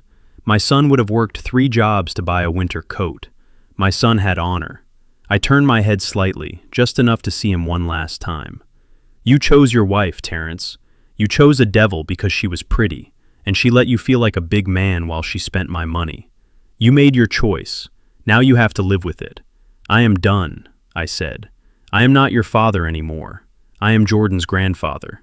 And Jordan has no father. I walked down the alley, leaving him standing there in the garbage, surrounded by the evidence of his crimes. He screamed after me. He called my name. He begged, but I kept walking. I walked until I reached my truck. I sat inside and gripped the steering wheel until my knuckles turned white. I didn't cry. I didn't have any tears left for him. I had used them all on the boy in the garage. I drove home to my grandson. When I walked in the door, Jordan was sitting on the floor building a complex Lego set I had bought him. He looked up and smiled a genuine bright smile that lit up the room. "Hi, Grandpa," he said. "Did you have a good meeting?" I looked at him and I saw the future. I saw the young man he would become. I saw the strength in him that his father lacked. "Yes, Jordan," I said, kneeling down to hug him. "It was a very good meeting. I took out the trash. I went into the kitchen and made a phone call to Rocco. Proceed with the next phase," I said. "Send the file to the Social Security Administration Fraud Department and send a copy to the district attorney." "You are sure?" Cornell Rocco asked. "This is your boy." "He is not a boy," I said. "He is a criminal. Burn him down." I hung up the phone. The hardest part was over. I had cut off the limb to save the body. Now all that was left was to watch the infection die. Meredith thought she was fighting a lonely old man. She didn't know she was fighting a man who had nothing left to lose. She was about to find out that when you corner a builder, you better be wearing a hard hat, because the roof is about to come down. The silence in the colonial house on Maple Drive was not peaceful. It was the heavy, suffocating silence of a bomb waiting to detonate. Meredith was pacing the length of her kitchen, her heels clicking sharply on the hardwood floors she claimed to love so much. The house was cold. We had cut the utilities stipend, and Terrence had been forced to lower the thermostat to save money. Meredith was wearing her expensive coat inside, shivering, not just from the temperature, but from the withdrawal of her lifestyle. She was cornered. The credit cards were dead. The bank accounts were frozen. The city inspectors had humiliated her, and her social media comments section had turned into a battlefield she was losing. She needed a way out. She needed the money to start flowing again. And in her twisted narcissism, she had identified the only obstacle standing in her way. It wasn't her spending, it wasn't her cruelty, it was Jordan. She believed that if Jordan was gone, if he was out of the picture, Cornell would have no reason to be angry. She thought I was punishing them for the garage incident, and if she could just prove that they couldn't handle him, that he needed professional help, I would open the checkbook again to pay for it. She sat down at the kitchen table and pulled out a stack of brochures she had requested weeks ago. They were not for luxury boarding schools. They were for state-subsidized group homes facilities for troubled youth, places where families sent children they wanted to forget. She picked up her phone and dialed the number for a place called Pinecrest Academy. It sounded fancy, but I knew the place. It was a warehouse for the unwanted, located 3 counties over. It was understaffed, underfunded, and known for sedating children rather than teaching them. "I need to speak to admissions," Meredith said, her voice dropping into that fake, concerned tone she had perfected. "Yes, this is Meredith Banks. I am calling about my stepson. We are in a crisis situation here." She paused, listening to the voice on the other end. "He is becoming unmanageable," she lied, staring at her reflection in the darkened window. "He is aggressive. He has violent outbursts. We are afraid for our other children. We simply cannot provide the level of care he needs in a home setting anymore. It is a safety issue." I could imagine her twisting the phone cord if she had one. She was painting a picture of a monster instead of the gentle boy who cried when he stepped on a bug. "Yes, immediate placement," she said. "We can have him packed by the weekend. We just need to get the paperwork signed. His father is on board. He is devastated, of course, but he knows it is for the best." She hung up the phone and smiled. It was a cold, terrifying smile. She had done it. She had found a way to discard him. She pulled up a text thread with her best friend, a woman just as shallow as she was, and held the record button. "Hey girl," she said into the phone, her voice dripping with venom. "I think I fixed it. I found a place for the cripple. Once he is shipped off to the loony bin, the old man will have to calm down. He is just a burden anyway. He is the reason we are broke. Once he is gone, the old man will release the fortune to get him out of his hair. I am getting my life back." She hit send. She felt triumphant. She thought she had just solved her problem. She didn't know that technology has a way of betraying people who leave digital footprints. 5 miles away in my study, Jordan was sitting in the big leather armchair, wrapped in a blanket. He looked small and fragile, his face illuminated by the blue glow of an old iPad. It was Terrence's old tablet, one he had given to Jordan a year ago to play games on. Terrence, being lazy, had never logged out of his cloud account. He had never unsynced his messages. Jordan was playing a puzzle game, trying to distract himself from the fear that had taken root in his belly. He was happy here with me, but he missed his dad. He still loved the man who had let him sleep in the garage. Children are loyal, even when they shouldn't be. Suddenly, a notification banner dropped down from the top of the screen. It was a blue bubble, an audio message sent from Meredith to Terrence. She must have forwarded the message she sent her friend to Terrence as well, to brag about her plan. Jordan's finger hovered over the play button. He knew he shouldn't snoop. I had taught him better. But he saw the word cripple in the text preview below the audio file. His heart hammered against his ribs. He tapped the screen. Meredith's voice filled the quiet room, tinny and sharp, coming from the tablet speakers. "I think I fixed it. I found a place for the cripple. Once he is shipped off to the loony bin, the old man will have to calm down. He is just a burden anyway. He is the reason we are broke. Once he is gone, the old man will release the fortune to get him out of his hair. I am getting my life back." The message ended. The silence that followed was heavy and crushing. Jordan sat there frozen. The words replayed in his mind. Burden. Cripple. Reason we are broke. He wasn't just a bad boy who made a mess. He was the reason his daddy had no money. He was the reason everyone was unhappy. That was what she said. And his daddy had received the message. His daddy hadn't replied to stop her. Tears welled up in his eyes, hot and stinging. He felt a deep, hollow ache in his chest. He put the tablet down on the desk, his hands shaking violently. He didn't scream. He didn't throw things. He just curled into himself, pulling his knees to his chest, trying to disappear. I walked into the study, carrying a tray of hot cocoa and cookies. I was whistling a low tune, feeling good about the progress we had made with the inspectors. "Who is ready for chocolate?" I asked, stepping into the room. I stopped. Jordan was curled in the chair, shaking. I had seen him shake from cold in the garage, but this was different. This was the shaking of a soul breaking apart. "Jordan," I said, setting the tray down quickly on the desk. "Son, what is wrong? Are you sick?" He looked up at me. His face was wet with tears, his eyes red and swollen. He looked devastated. "I am a burden, Grandpa," he whispered. I felt a cold hand clutch my heart. "Who told you that, Jordan?" He pointed a trembling finger at the tablet. "Mama Meredith. She told Daddy. She said I am the reason you are broke. She said I have to go to the bin so she can get her life back." I looked at the tablet. The screen was still lit up, showing the audio file. I reached out and pressed play. I listened to Meredith's voice. I listened to her call my grandson a cripple. I listened to her plan to ship him off like defective merchandise. I listened to her blame him for the poverty I had inflicted on them as punishment for their greed. The rage that filled me was not like the anger I had felt before. This wasn't fire. This was ice. It was absolute zero. It was the kind of cold that stops time.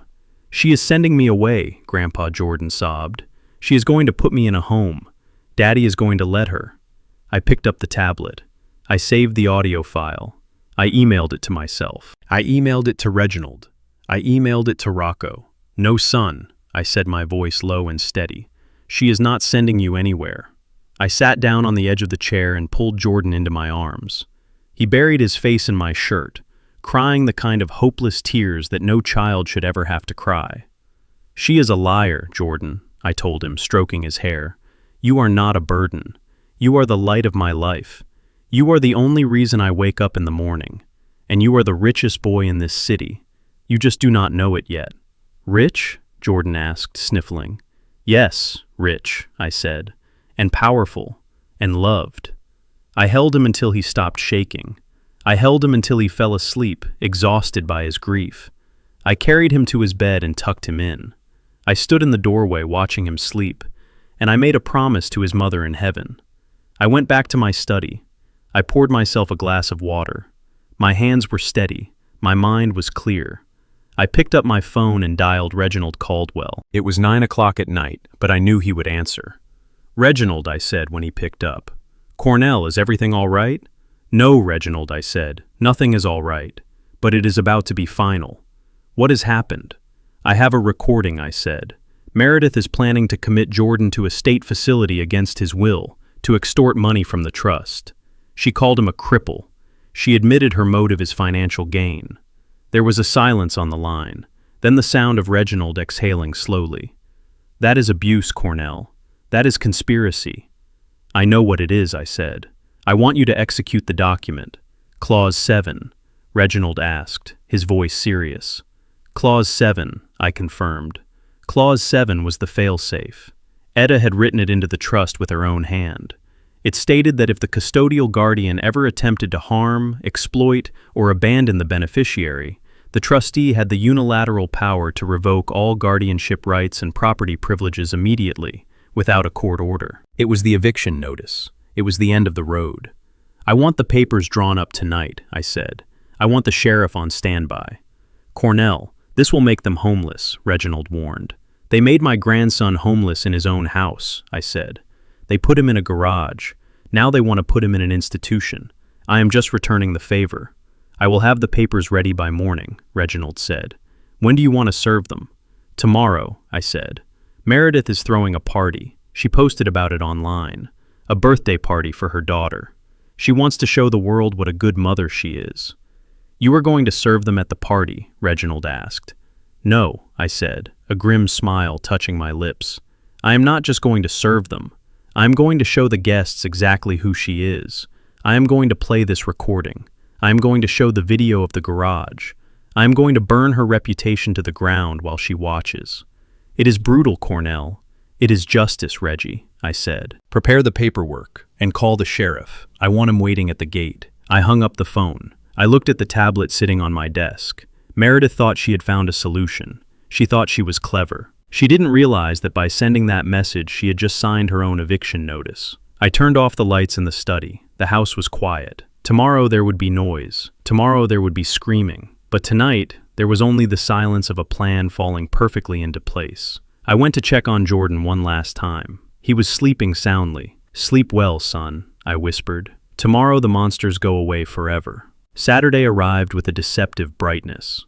The sun bounced off the freshly power-washed siding of the colonial house, making it gleam like a pearl in the mud. I sat in my truck 2 houses down, watching the circus assemble. Meredith was not going down without a fight. She had decided that the best way to counter the narrative of the city inspection and the orange condemnation sticker was to throw a party so lavish it would blind people to the truth. It was Kaylee's 8th birthday, but looking at the balloons arching over the driveway, you would think it was a coronation. There were catering vans unloading trays of hors d'oeuvres that cost more than my first car. There was a petting zoo being set up in the side yard. There was a woman playing a harp on the front porch. It was absurd. It was grotesque. And I knew exactly how she was paying for it. She wasn't. She had convinced vendors to invoice her later, promising them exposure on her social media channels. She was digging the hole deeper with every balloon she inflated. I watched the guests arrive. They were the moms from the private school, the women from the country club, the circle of vultures Meredith desperately wanted to impress. They drove Range Rovers and Porsches. They wore designer sunglasses and carried handbags that cost 5 figures. They walked up the driveway kissing the air near Meredith's cheeks, telling her how brave she was for dealing with the stress of the renovation. That was the lie she had spun. The city inspection wasn't a condemnation. It was just a bureaucratic hiccup in her grand renovation plans. Meredith was in her element. She was wearing a white dress that looked bridal, holding a glass of champagne, laughing, that tinkling fake laugh that made my teeth ache. She was playing the role of the martyr mother, the woman who did it all with a smile. She had Kaylee dressed in a miniature version of her own outfit, parading her around like a show pony. But I noticed something. Braden wasn't there. He was probably inside, hiding from the shame of what he had done at school. Or maybe she was hiding him so no one would ask about the fight. And Jordan wasn't there either. Not in her version of the family. To her, Jordan was erased. He was a problem she had shipped off to a facility in her mind. She didn't know he was sitting right next to me in the passenger seat, wearing a crisp button-down shirt and a bow tie, looking like a young gentleman. "Are you ready, son?" I asked him. Jordan looked at the house. He looked at the balloons. He looked at the woman who had locked him in a garage. His hands were gripping the armrests of his seat. "I am scared, Grandpa," he whispered. "She is going to yell." "Let her yell," I said, smoothing his collar. "Today her yelling does not matter. Today, we are the ones with the microphone." I got out of the truck and walked around to the passenger side. I opened the door and unfolded the brand new lightweight wheelchair I had bought him. Jordan could walk, but for long distances or stressful situations, his legs grew weak. I wasn't going to let him stumble today. I wanted him to hold his head high.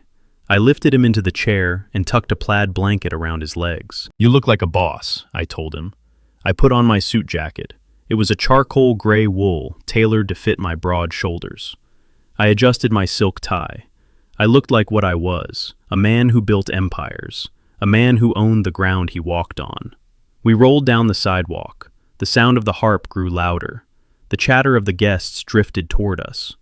I pushed the wheelchair up the driveway, my boots clicking rhythmically on the pavement. Heads started to turn. The conversation died down in waves as people noticed us. The imposing black man in the expensive suit pushing a disabled boy through the sea of pastel dresses and linen suits. Meredith was standing near the entrance to the backyard, holding court with 3 other women. She had her back to the driveway. She didn't see us until the woman she was talking to's eyes went wide, and she stopped mid-sentence. Meredith turned around. The smile slid off her face like grease. Her eyes bulged. She dropped her champagne glass. It shattered on the driveway, but nobody moved to clean it up. "What are you doing here?" she hissed, rushing toward us. She stopped 3 feet away, blocking our path to the party. Her chest was heaving. Her face was a mask of panic and fury. "I told you to stay away," she whispered, her voice trembling with the effort to keep it low so the guests wouldn't hear. "You are not welcome here. This is my daughter's party. Do not ruin this for me, Cornell. I swear to God I will call the police." I stopped the wheelchair. I looked down at her. She looked small and mean and terrified. "Hello, Meredith," I said, my voice booming loud enough for the first few rows of guests to hear. "We came to wish Kaylee a happy birthday. It is rude to exclude family, don't you think?" "Get out," she spat, stepping closer, her perfume clouding the air. "You are embarrassing me. Look at him. Why is he in a wheelchair? He can walk. You are just doing this for sympathy. You are trying to make me look bad." "I am not trying to make you look bad, Meredith," I said calmly. "You do a fine job of that all by yourself. And Jordan is in a wheelchair because his legs are tired. They are tired from sleeping on concrete floors." She flinched as if I had slapped her. "Keep your voice down," she hissed, looking around frantically. The guests were watching. They were whispering. This was not part of the script. This was not the aesthetic. "I will not leave," I said. "I have a gift for my granddaughter, and I have a gift for you." Terrence appeared from the backyard. He saw me and stopped dead in his tracks. He looked terrible. His skin was gray, his eyes sunken. He looked like a man who hadn't slept in a week. He saw Meredith blocking my path, and he started to move toward us, his hands raised in a placating gesture. "Dad," he said, his voice weak. "Please, not today. Just go." I looked at my son, the man who had sold his soul for a woman who treated him like an accessory. "I am not going anywhere, Terrence," I said. "I am the owner of this property. I have every right to be here." Meredith grabbed Terrence's arm, digging her nails into his bicep. "Make him leave, Terrence. He is ruining everything." He brought the cripple. She said the word. She said it loud enough for me to hear, loud enough for Jordan to hear. Jordan shrank in his chair, his head dropping. "That is enough," I said. My voice changed. It wasn't polite anymore. It was the voice I used when I fired a foreman for cutting corners. I pushed the wheelchair forward, forcing Meredith to step aside or be run over. She stumbled back, her heels catching on the pavement. I rolled past her, past Terrence, and into the backyard. The party was in full swing. There was a large white tent set up on the lawn. Underneath it, tables were laden with food. At the far end, there was a massive screen set up, playing a slideshow of photos. Photos of Kaylee, photos of Braden, Photos of Meredith and Terrence looking happy and successful. There were no photos of Jordan, not a single one. It was as if he did not exist. The guests parted as I walked through the crowd. I felt their eyes on us. I heard their whispers. Who is that? Is that the grandfather? Why wasn't the boy invited? I walked straight up to Kaylee, who was sitting at a special table wearing a tiara. She looked up at me, her eyes wide. She liked me. We had always gotten along before Meredith poisoned the well. "Hi, Grandpa Cornell," she said quietly, looking nervously at her mother who was storming toward us. "Happy birthday, sweetheart," I said, handing her a small envelope. It was a savings bond, something for her future, something real. "Thank you," she said, taking it. Then I turned around. I faced the crowd. I faced Meredith, who had reached the edge of the tent, her face twisted in a snarl. I faced Terrence, who was hovering behind her, looking like he wanted the ground to swallow him whole. I cleared my throat. The sound echoed under the tent. "Good afternoon, everyone," I said. My voice carried without a microphone. I spent years shouting over jackhammers. I know how to project. "I am Cornelius Banks," I said. "I am Terrence's father. And this is Jordan. He is Terrence's son. You might not recognize him because you do not see him in the photos." The crowd went silent. The harp player stopped plucking the strings. Meredith lunged forward. "Stop him!" she screamed at Terrence. "Do something!" But Terrence didn't move. He was paralyzed by fear and shame. "I see you are all enjoying the hospitality," I continued. "It is a beautiful party, a beautiful house. My daughter-in-law has excellent taste. She loves beautiful things." I paused, looking directly at Meredith. "She loves beautiful things so much that she sometimes forgets about the things that are not perfect, the things that are a little broken, the things that do not fit the aesthetic." I walked over to the AV table where a young man was managing the projector. I pulled a cable out of his laptop and plugged it into my phone. The slideshow on the screen flickered and died. The image of a smiling Meredith vanished. "What are you doing?" Meredith shrieked, running toward me. "Get away from there! Security! Someone call security!" There was no security. She hadn't paid them.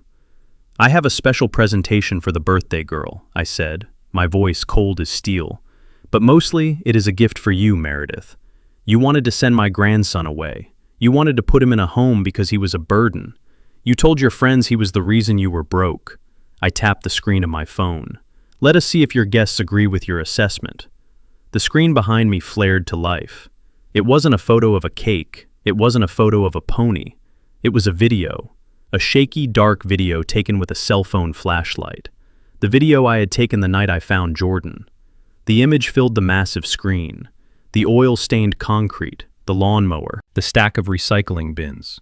And there, curled on a dirty mattress, shivering in his pajamas, was Jordan. A collective gasp went through the crowd.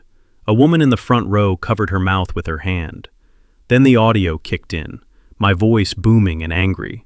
"Where is his bed, Meredith?" And then Meredith's voice, shrill and dismissive. "Oh, stop being dramatic, Cornell. The garage has a space heater. It is perfectly fine. He prefers it out there." The crowd turned.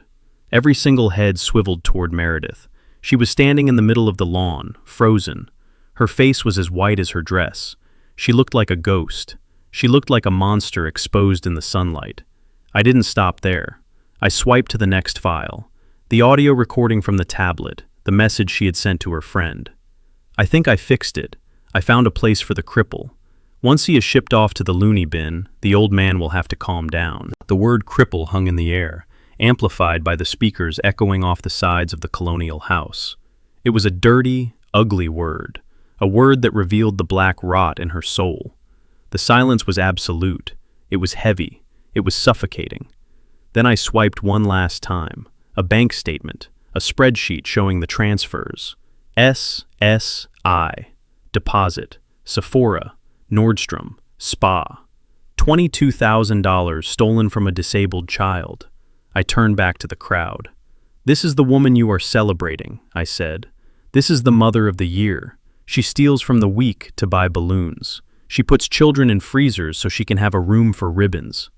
I looked at Meredith. "Happy birthday," I said. Then I unplugged my phone. I walked back to Jordan, who was watching with wide eyes. I turned his wheelchair around. "We are leaving now, son," I said. We walked out of the tent. Behind us, the silence broke. The murmurs started. Then the shouting. I heard a glass break. I heard Meredith screaming. But I didn't look back. I had lit the fuse. Now all I had to do was walk away and let it burn. The AV technician was a skinny kid with headphones around his neck, looking terrified as I loomed over him. He started to reach for the cable I had plugged into his console, but I placed my hand gently over his. My hand was scarred and heavy, a hand that had laid bricks and poured concrete. "Leave it, son," I said, my voice low and steady. "You do not want to be an accessory to what is happening here. Just let it play." The kid looked at Meredith, who was shrieking like a banshee, running across the grass in her heels, and then he looked back at me. He took his hands off the mixing board and stepped back, raising his palms in surrender. Smart kid. The massive white screen behind me, which moments ago had been displaying curated photos of a happy, smiling family, flickered.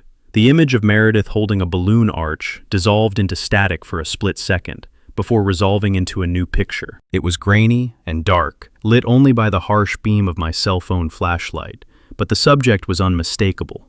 A collective hush fell over the crowd. The chatter died. The clinking of silverware stopped. Even the wind seemed to hold its breath. On the screen, 50 feet wide, was the interior of the garage. The camera panned slowly over the oil stains on the concrete floor. It moved past the rusty lawnmower blades that were sitting exposed and dangerous. It lingered on the stack of recycling bins filled with empty wine bottles and cardboard boxes.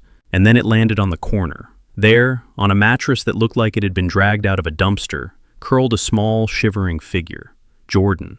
He was wearing thin cotton pajamas that were too small for him, his ankles and wrists exposed to the freezing air. He was hugging his knees to his chest, shaking violently. His breath came out in white puffs of vapor. In the video, I could be heard asking him why he was there, and his small, trembling voice answered. Mama Meredith said I ruined the aesthetic. A woman in the front row, a mother holding a baby, gasped loudly. It was a sound of pure horror. Meredith reached the AV table, breathless and wild-eyed. "Turn it off," she screamed, clawing at the laptop. "Turn it off right now. You are violating my rights. This is illegal." I blocked her with my body. I didn't touch her. I just stood there, like a wall she couldn't climb. "Watch it, Meredith," I roared, my voice amplified by the sound system. "You wanted everyone to see your life. You wanted to be an influencer. Well, here is your content." I tapped the screen on my phone, advancing the slide. The video cut out, but the audio remained. It was a recording from the home security system, a clip I had pulled with Rocco's help.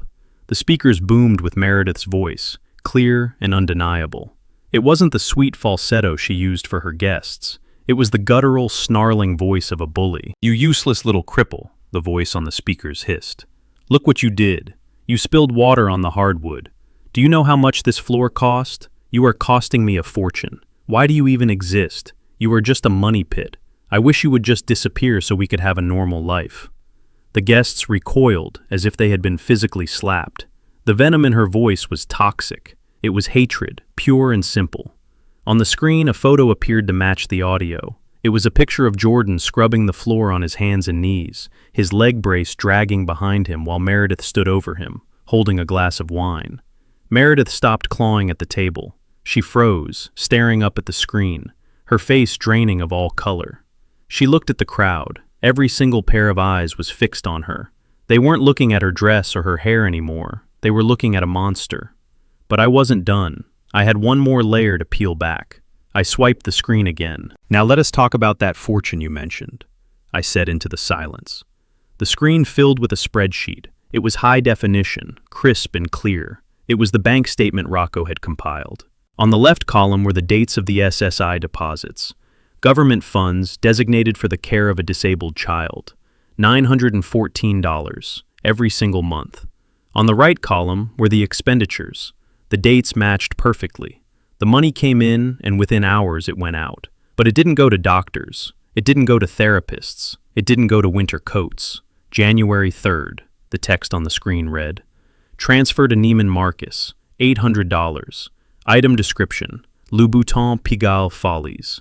February 3rd, transfer to Serenity Spa, $600. Platinum facial package. March 3rd, transfer to Williams Sonoma, $1,000. Espresso machine. I pointed at the screen.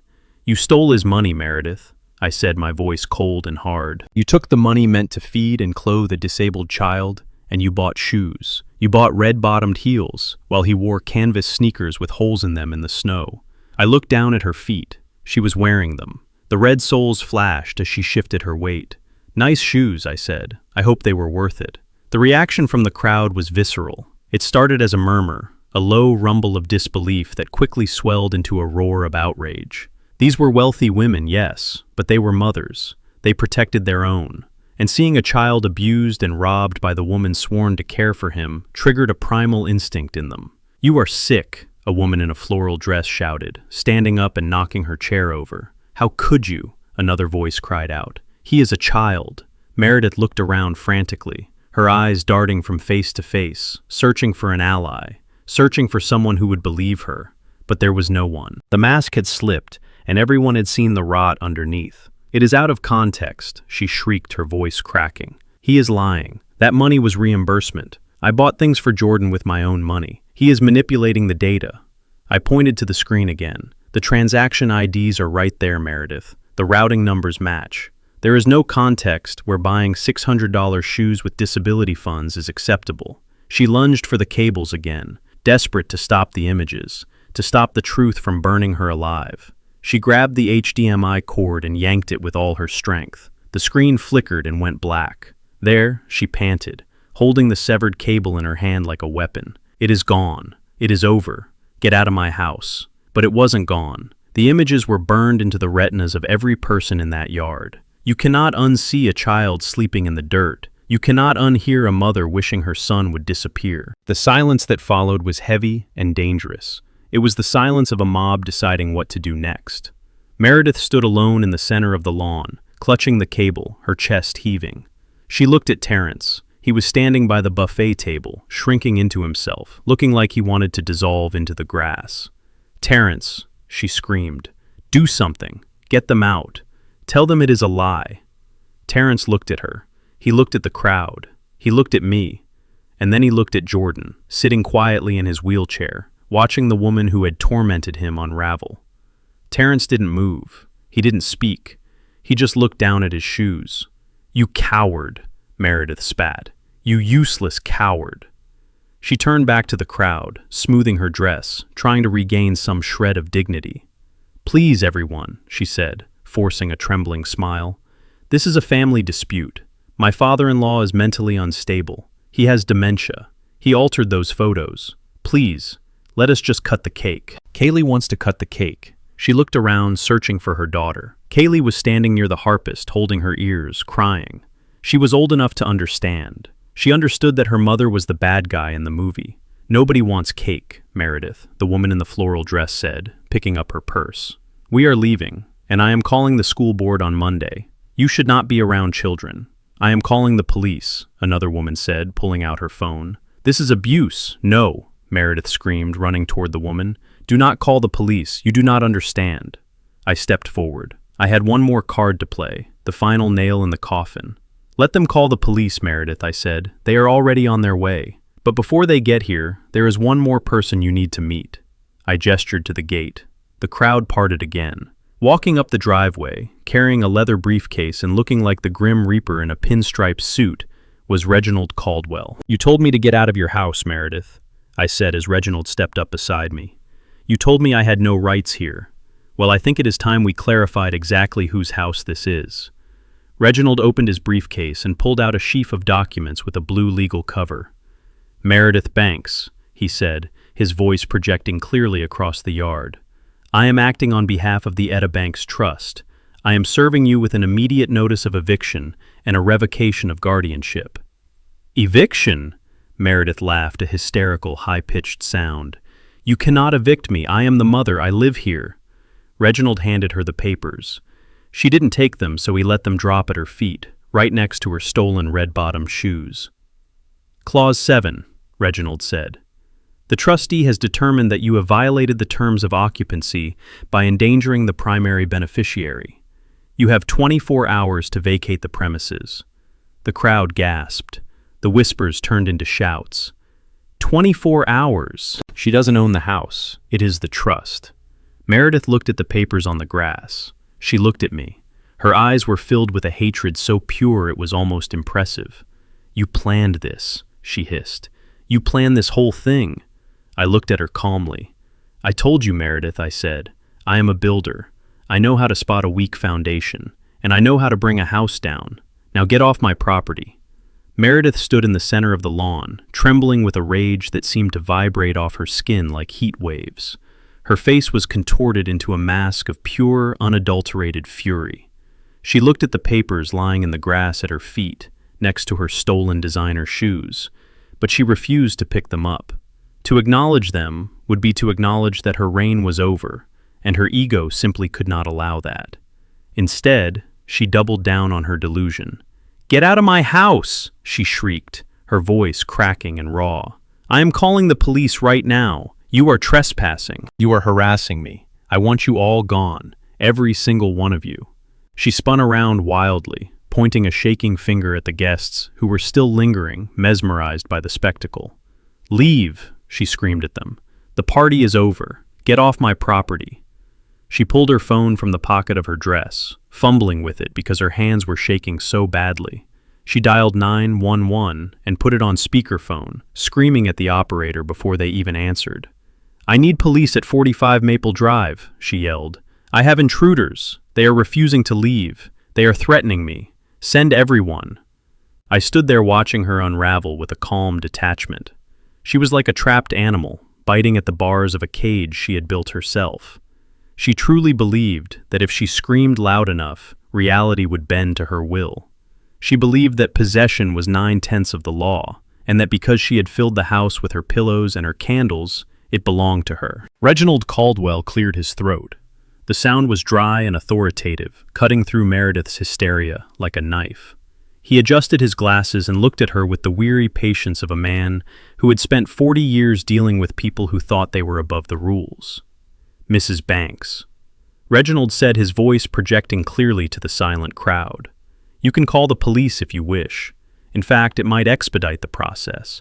But before they arrive, I suggest you listen very carefully to what I am about to read." He lifted the blue-bound document he was holding. He didn't just read it, he performed it. He knew that for justice to be truly served, it had to be public. It had to be undeniable. "This represents the deed of trust for the property located at 45 Maple Drive," Reginald announced. "This property was purchased 5 years ago by the Etta Banks Testamentary Trust. It is not titled to Terrence Banks. It is not titled to Meredith Banks. It is held in trust for the sole benefit of the minor child, Jordan Banks." A murmur rippled through the crowd. I saw women looking at each other, their eyes wide. They whispered behind their hands. "She does not own the house. It belongs to the boy." Reginald continued flipping a page with a sharp snap. Under Article 4, Section C of the Trust Agreement, the biological father, Terrence Banks, is granted the status of custodial tenant. This status allows him and his legal spouse to reside in the property rent-free, on the strict condition that they provide a safe, stable, and nurturing environment for the beneficiary. Reginald looked up over the rim of his glasses, staring directly at Terrence, who was still cowering by the buffet table. "However," Reginald said, his voice dropping an octave for emphasis, "we are invoking Clause 7. "Clause 7. Meredith spat. "What is Clause 7? Reginald read from the document. Clause 7, the nuclear option. "In the event that the custodial tenant or any member of their household is found to have abused, neglected, or exploited the beneficiary verbally, physically, or financially, the trustee reserves the right to revoke the custodial tenancy immediately and without prior notice." He paused, letting the words sink in. "We have evidence of financial exploitation in the amount of $22,000, Reginald said. "We have video evidence of physical neglect regarding the living conditions in the garage. And we have audio evidence of verbal abuse and conspiracy to abandon the beneficiary to a state facility. Therefore, as of this moment, your right to reside in this home is terminated." Terminated. Meredith laughed a high, manic sound that sounded like glass breaking. "You cannot terminate us. We have rights. We have tenant rights. You have to give us 30 days. You have to take us to court." Reginald shook his head slowly. Under the terms of the trust which your husband signed, Meredith, you are not tenants. You are guests. Guests who have violated the terms of your stay. You do not get 30 days. You get 24 hours. The crowd gasped. 24 hours. It was a death sentence for her social standing. It was an eviction notice served in front of the very people she had tried so hard to impress. "It is a lie," Meredith screamed, grabbing Terence by the lapels of his jacket and shaking him. "Tell them it is a lie, Terence. Tell them this is our house. Tell them we bought it." Terence looked at her. He looked at the house. He looked at me. And then he looked at the ground. "It is true, Meredith," he whispered, his voice defeated. "Mom left the house to Jordan. Dad is the trustee. I signed the papers. I thought he would never use it." "You signed the papers!" Meredith shrieked, shoving him away. "You idiot! You useless, spineless idiot! You let your father control everything. You told me we owned this. You let me decorate a house that belongs to that cripple." She pointed at Jordan again, using that slur, that ugly word that revealed her true heart. "That is enough," I roared, stepping forward. But before I could reach her, I saw movement at the gate. A police cruiser had pulled up quietly, its lights flashing but no siren. A tall man in a tan uniform got out. It was Sheriff Miller. We played poker together on Thursday nights. He knew Etta, he knew Jordan, and he had seen the evidence packet I sent over that morning. Sheriff Miller walked up the driveway, his hand resting on his belt. He didn't look happy. He looked like a man who was about to do something unpleasant but necessary. "Is there a problem here?" he asked, looking at the shattered glass and the stunned crowd. "Yes," Meredith yelled, running toward him. "Thank God. Arrest these men. They are trespassing. They are threatening my family. They are trying to throw me out of my own house." Sheriff Miller looked at her calmly. He didn't take out his handcuffs. He reached into his vest pocket and pulled out a folded document. "Mrs. Banks," he said, "I am afraid Mr. Caldwell is correct. I have reviewed the trust documents and the evidence provided by Mr. Banks. This is not a civil dispute regarding tenancy. This is a criminal matter regarding the welfare of a minor." "Criminal," Meredith stammered, backing away. Sheriff Miller unfolded the paper. "I have here a court order issued by Judge Henderson this morning. It is an emergency protective order, granting full temporary custody of Jordan Banks to his grandfather, Cornelius Banks." He handed the paper to her. She took it, her hands trembling so hard the paper rattled. "Furthermore," the sheriff continued, his voice hardening, "this order includes a provision barring you, Meredith Banks, and you, Terence Banks, from having any contact with Jordan Banks or coming within 500 feet of him. Given that Jordan is the legal owner of this property, and his guardian has requested your removal, you are in violation of this order by being here." "You are kicking me out," Meredith whispered, the fight draining out of her as the reality of the police presence sank in. "I am enforcing a court order, ma'am," the sheriff said. "You have 24 hours to remove your personal effects. If you are not gone by noon tomorrow, I will return, and I will arrest you for trespassing in violation of a protective order. And Mrs. Banks, based on the video evidence I saw regarding the garage, I would suggest you comply. The district attorney is already reviewing the file for potential child abuse charges. You do not want to add resisting arrest to that list." Meredith looked around. The guests were gone. They had fled like rats from a sinking ship the moment the police arrived. The catering staff was packing up their trucks, moving quickly and quietly, trying not to be noticed. The only people left were her family, staring at her with judgment, and the law staring at her with authority. She looked at the house, the big white colonial with the black shutters, the symbol of her success, the stage for her life. It was gone. It had never been hers. She looked at Terence. He was sitting on a folding chair, his head in his hands, weeping softly. He was useless to her now. Then she looked at me. Her eyes were filled with a venom so potent it could have killed a lesser man. "You planned this," she hissed. "You waited until today. You wanted to humiliate me." I stepped closer to her until I was looking down into her face. "I gave you a choice, Meredith," I said. "I came to you the night I found him. I gave you a chance to make it right. You chose to scream at me about your engagement metrics. You chose to keep him in the cold. You chose to call him a burden." I gestured to the empty yard, the ruined party, the fleeing guests. You humiliated yourself, I said. I just turned on the lights. Sheriff Miller stepped between us. It is time to go, Mr. Banks, he said to me gently. You have your grandson. Let us get him home. We will handle the eviction. I nodded. I turned to Jordan, who was watching everything with wide, solemn eyes. Come on, son, I said, unlocking the brakes on his wheelchair. Let us go home. I pushed him down the driveway, past Meredith, who was standing frozen in the wreckage of her life. I didn't look back. I didn't need to. I knew exactly what was happening behind me. The house of cards had fallen. The facade had crumbled, and all that was left was the cold, hard truth. As we reached the truck, Jordan looked up at me. Grandpa, he asked, is she going to jail? Maybe, son, I said, lifting him into the seat. Bad people usually end up exactly where they belong, just like good people do. And where do I belong? He asked.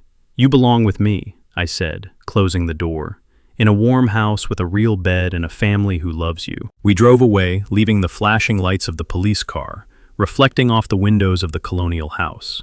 It was finally over. The nightmare was done. And for the first time in a long time, I felt like I could breathe. The party was over, but the wreckage remained. The lawn was littered with abandoned cake plates and deflated balloons bobbing sadly in the wind. The only people left were the sheriff, Meredith Terrence, and me. Jordan was safe in the truck, watching through the window, but I stood my ground on the driveway. The silence was broken only by Meredith's jagged breathing.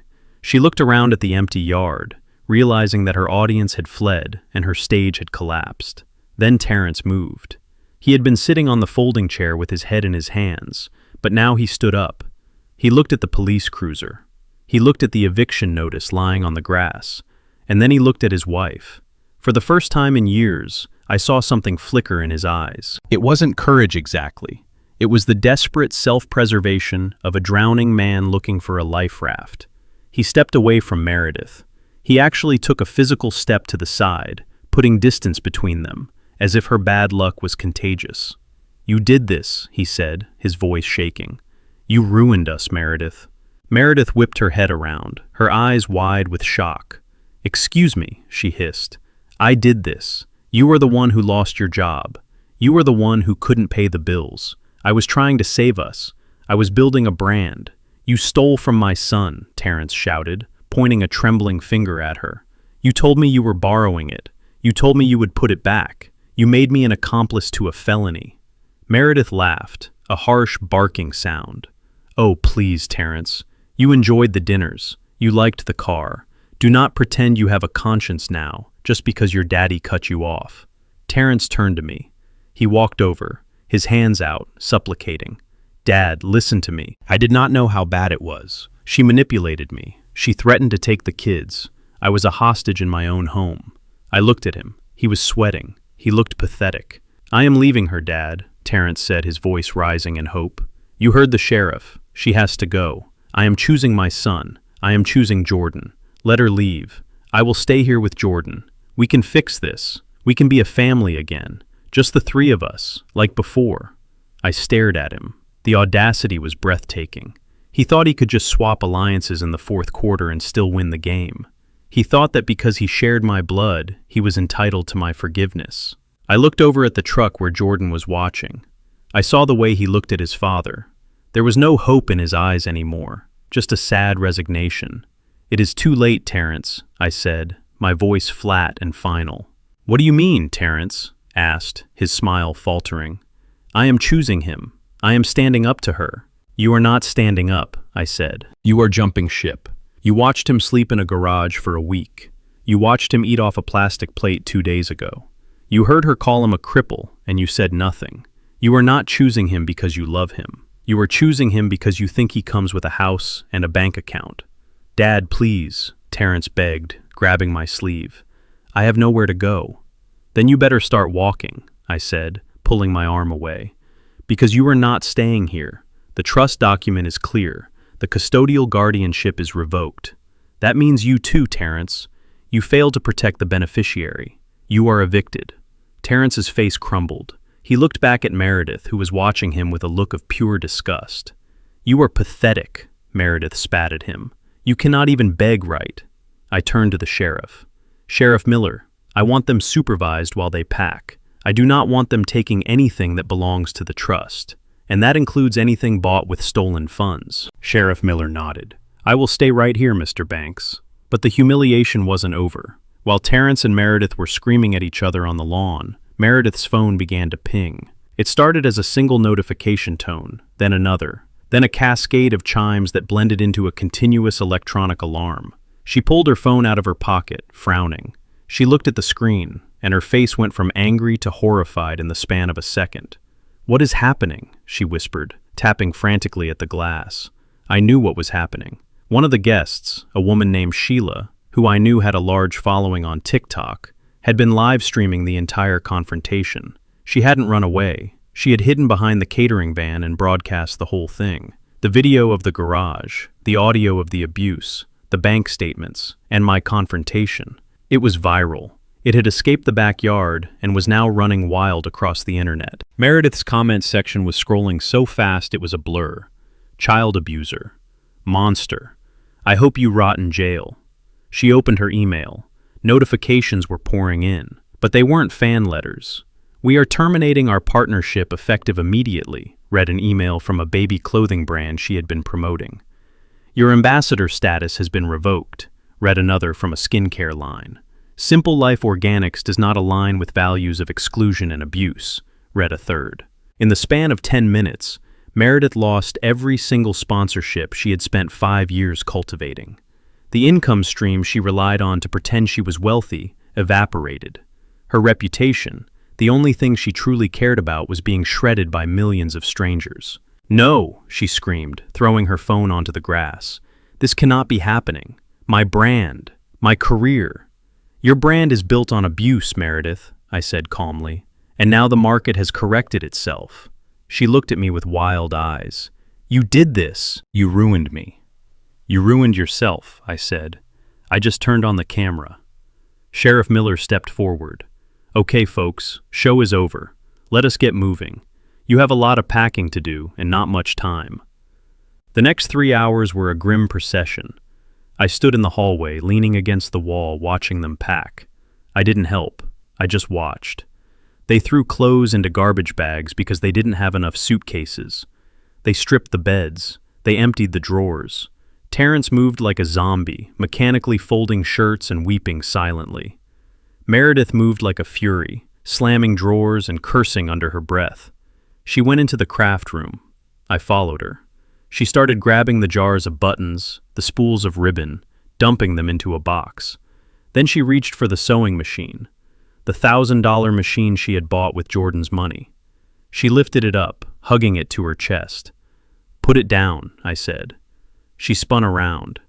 This is mine. I bought it. You bought it with a debit card linked to the SSI account, I said. I saw the receipt, Meredith. That machine belongs to Jordan. I need it, she hissed, clutching it tighter. It is my only way to make money now. I can sell it. You are not selling my grandson's property to pay for your motel room, I said. Put it down or the sheriff will add theft to your list of charges. Sheriff Miller appeared in the doorway, his hand resting on his belt. Put it down, Mrs. Banks. If you cannot prove you bought it with your own earned income, it stays. Meredith let out a scream of frustration and slammed the machine back onto the desk. It made a heavy thud. She swept her arm across the shelf, knocking the jars of color-coded buttons onto the floor. Glass shattered. Buttons rolled everywhere, a rainbow of wasted money. Fine, she screamed, kicking the shards. Keep it. Keep it all. It is cursed anyway. She stomped out of the room, leaving the wreckage of her fake hobby behind. By evening, the house was silent. The sun was setting, casting long shadows across the empty driveway. A beat-up sedan had pulled up to the curb. It was Meredith's mother, coming to collect them, because neither Meredith nor Terrence had a car anymore. The lease on the Range Rover was in my name, and I had already called the repo man. Meredith walked out the front door dragging 2 heavy suitcases. She wasn't wearing her heels anymore. She was wearing sneakers and sweatpants. She looked stripped down, raw, and ugly. Braden and Kaylee followed her, carrying backpacks. They were crying. They looked confused and scared. Mommy, why can't we stay? Kaylee asked, pulling on Meredith's sleeve. I want my room.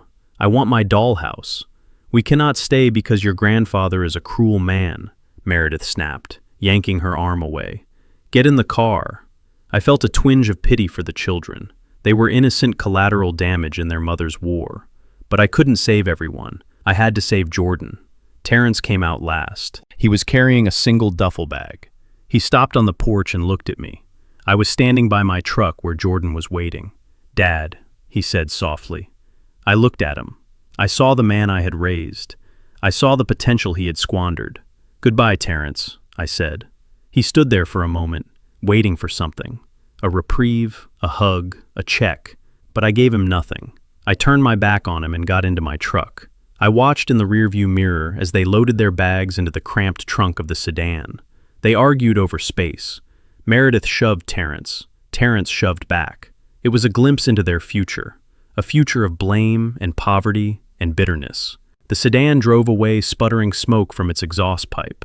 They were gone. I looked at the house. It stood dark and quiet. The craft room was empty. The garage was empty. The toxicity had been purged. I turned to Jordan. He was looking at the house too. Is it over, Grandpa? He asked.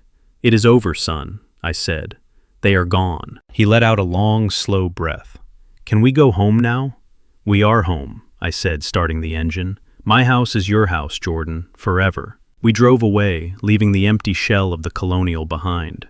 I knew I had work to do. I had to hire contractors to fix the damage. I had to deal with the legal fallout. But as I drove down the street with my grandson safe beside me, I felt a peace I hadn't felt in years. The demolition was complete.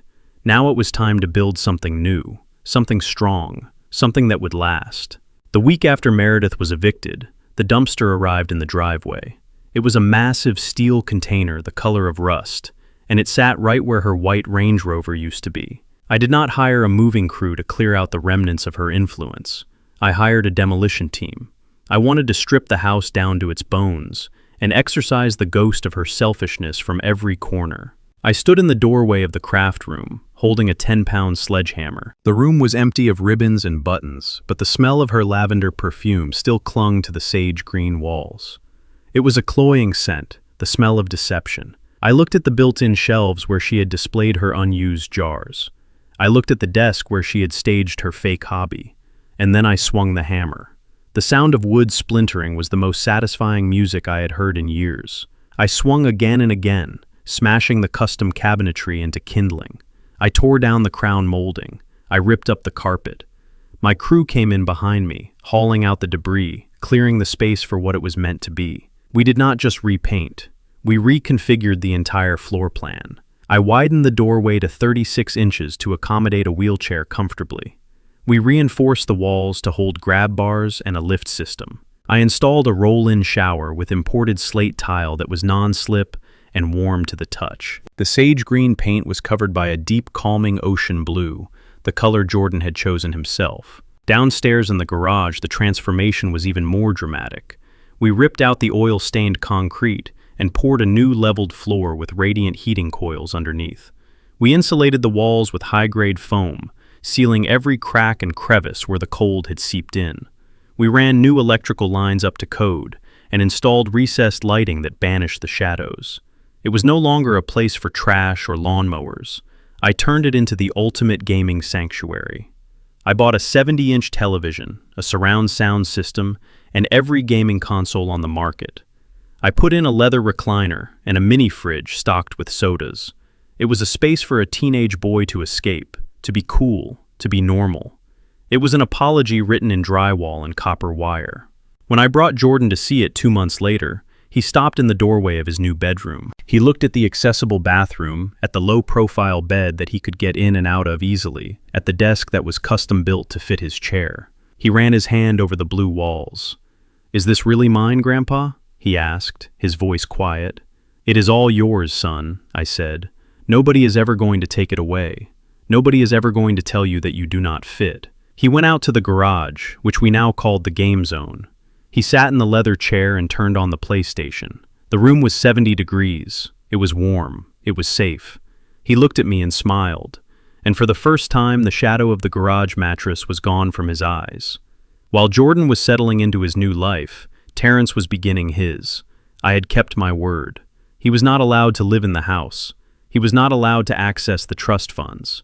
He was a grown man who had made terrible choices, and now he had to learn how to survive them. I pulled some strings and got him a job. It was not a consulting gig. It was not a desk job. I called Big Mike at the city and asked if he knew any contractors looking for general labor.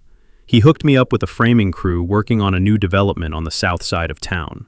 It was brutal work, carrying lumber, hauling trash, sweeping sawdust.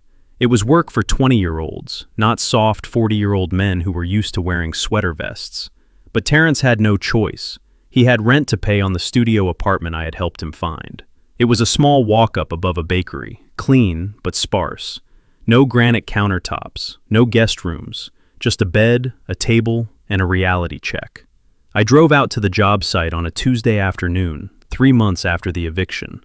It was 90 degrees out, and the humidity was thick enough to chew. I saw Terrence before he saw me. He was pushing a wheelbarrow full of scrap wood across the uneven ground. He was tanned, his face streaked with dirt and sweat.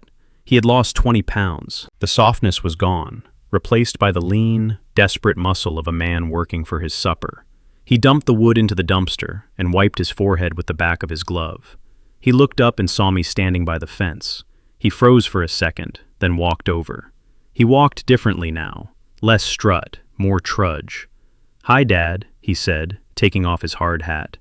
He drank from a warm water bottle. "Hello, Terrence," I said, looking him over. "How is the work?" "It is hard," he said honestly. "My back hurts, my hands are blistered, but the foreman says I am getting faster." "Good," I said. "Hard work clears the mind." He looked at his boots. They were covered in dust, not designer leather anymore. "I heard about the house," he said. "Mike told me what you did for Jordan, the game room, the bathroom. It sounds amazing." "It is what he deserved," I said. "It is what he should have had from the beginning." Terrence nodded, swallowing hard. I know I failed him, Dad. I think about it every day. Every time I lift a board, every time I sweat, I think about him shivering in that garage. I am trying to pay for it. I am trying to pay my dues." "You can never pay for it, Terrence," I said, my voice stern but not cruel. "You can only move forward. You can only be better today than you were yesterday." "Can I see him?" he asked, looking up at me with hope in his eyes. I checked my watch. "Not today," I said. "The court order specifies supervised visitation. You have an appointment with the social worker on Sunday at the park. 2 hours. If you show up on time, if you are sober, if you are kind, you get to see him." "I will be there," Terrence said quickly. "I will be early." I bought him a comic book. It cost me $5. It was 2 hours of work after taxes, but I wanted to buy him something with my own money. Not yours, mine. I looked at him and I saw a glimmer of the sun I had tried to raise. He was broken, yes, but he was rebuilding himself from the ground up. He was learning the value of $1, and more importantly, the value of a relationship. "Good," I said. "Bring the comic book. He likes Spider-Man." I turned to leave, but Terrence called out to me. "Dad." I stopped. "Thank you," he said, "for not letting me get away with it, for burning it down. I think I would have died inside that house if you hadn't." "You were already dead, Terrence," I said. "Now you are waking up. Keep working." I drove away, leaving him in the dust and the heat. He had a long road ahead of him. He might never fully earn back my trust, or Jordan's trust, but he was trying. And for now, that had to be enough. 6 months later, the seasons had changed. The winter that had almost frozen my grandson was a distant memory, replaced by the golden warmth of early summer. It was the 4th of July, and I was firing up the grill on the new patio we had built in the backyard. The air smelled of charcoal and barbecue sauce. The sun was setting, casting a warm orange glow over the yard. The landscaping was lush and green, the flowers blooming in the planters I had built by hand. It was a real home now, lived in and loved. Jordan was sitting at the patio table, wearing a Spider-Man t-shirt, his face smeared with sauce. He was laughing. It was a deep belly laugh that made his shoulders shake. He was talking to Lucy, the neighbor's daughter, who had come over to watch the fireworks. "You should see my high score," Jordan was saying, gesturing animatedly. "I beat the final boss on the first try. My grandpa watched. He said I was a ninja. I flipped the ribs on the grill, listening to him. He wasn't the scared, shivering boy I had pulled out of the trash anymore. He was confident. He was happy. He had gained weight, his cheeks filling out, his arms stronger from the physical therapy I took him to 3 times a week. He looked over at me and waved a rib bone in his hand. "Grandpa, are the burgers ready?" he yelled. "I am starving." "Almost, boss," I called back. "Do not fill up on chips." I looked around the yard. There were no white tents, no harp players, no fake friends trying to network. It was just us, just the people who mattered. Reginald stopped by later with a 6-pack of root beer. Big Mike came by with his wife to drop off a potato salad. It was a small gathering, but it was heavy with love. I thought about Meredith sometimes. Not often, but sometimes. I heard she had moved 3 states away back to her hometown. She was working in retail, selling clothes she could no longer afford to buy. Her social media accounts were private. Her influencer dreams turned to dust. She was a cautionary tale, a ghost story I would tell Jordan when he was older. I thought about Terrence, too. He was still working construction. He hadn't missed a single visitation. He was quiet, respectful, and tired. He was slowly earning his way back into the periphery of our lives. He wasn't a father yet, not really, but he was trying to be a man. I plated the burgers and walked over to the table.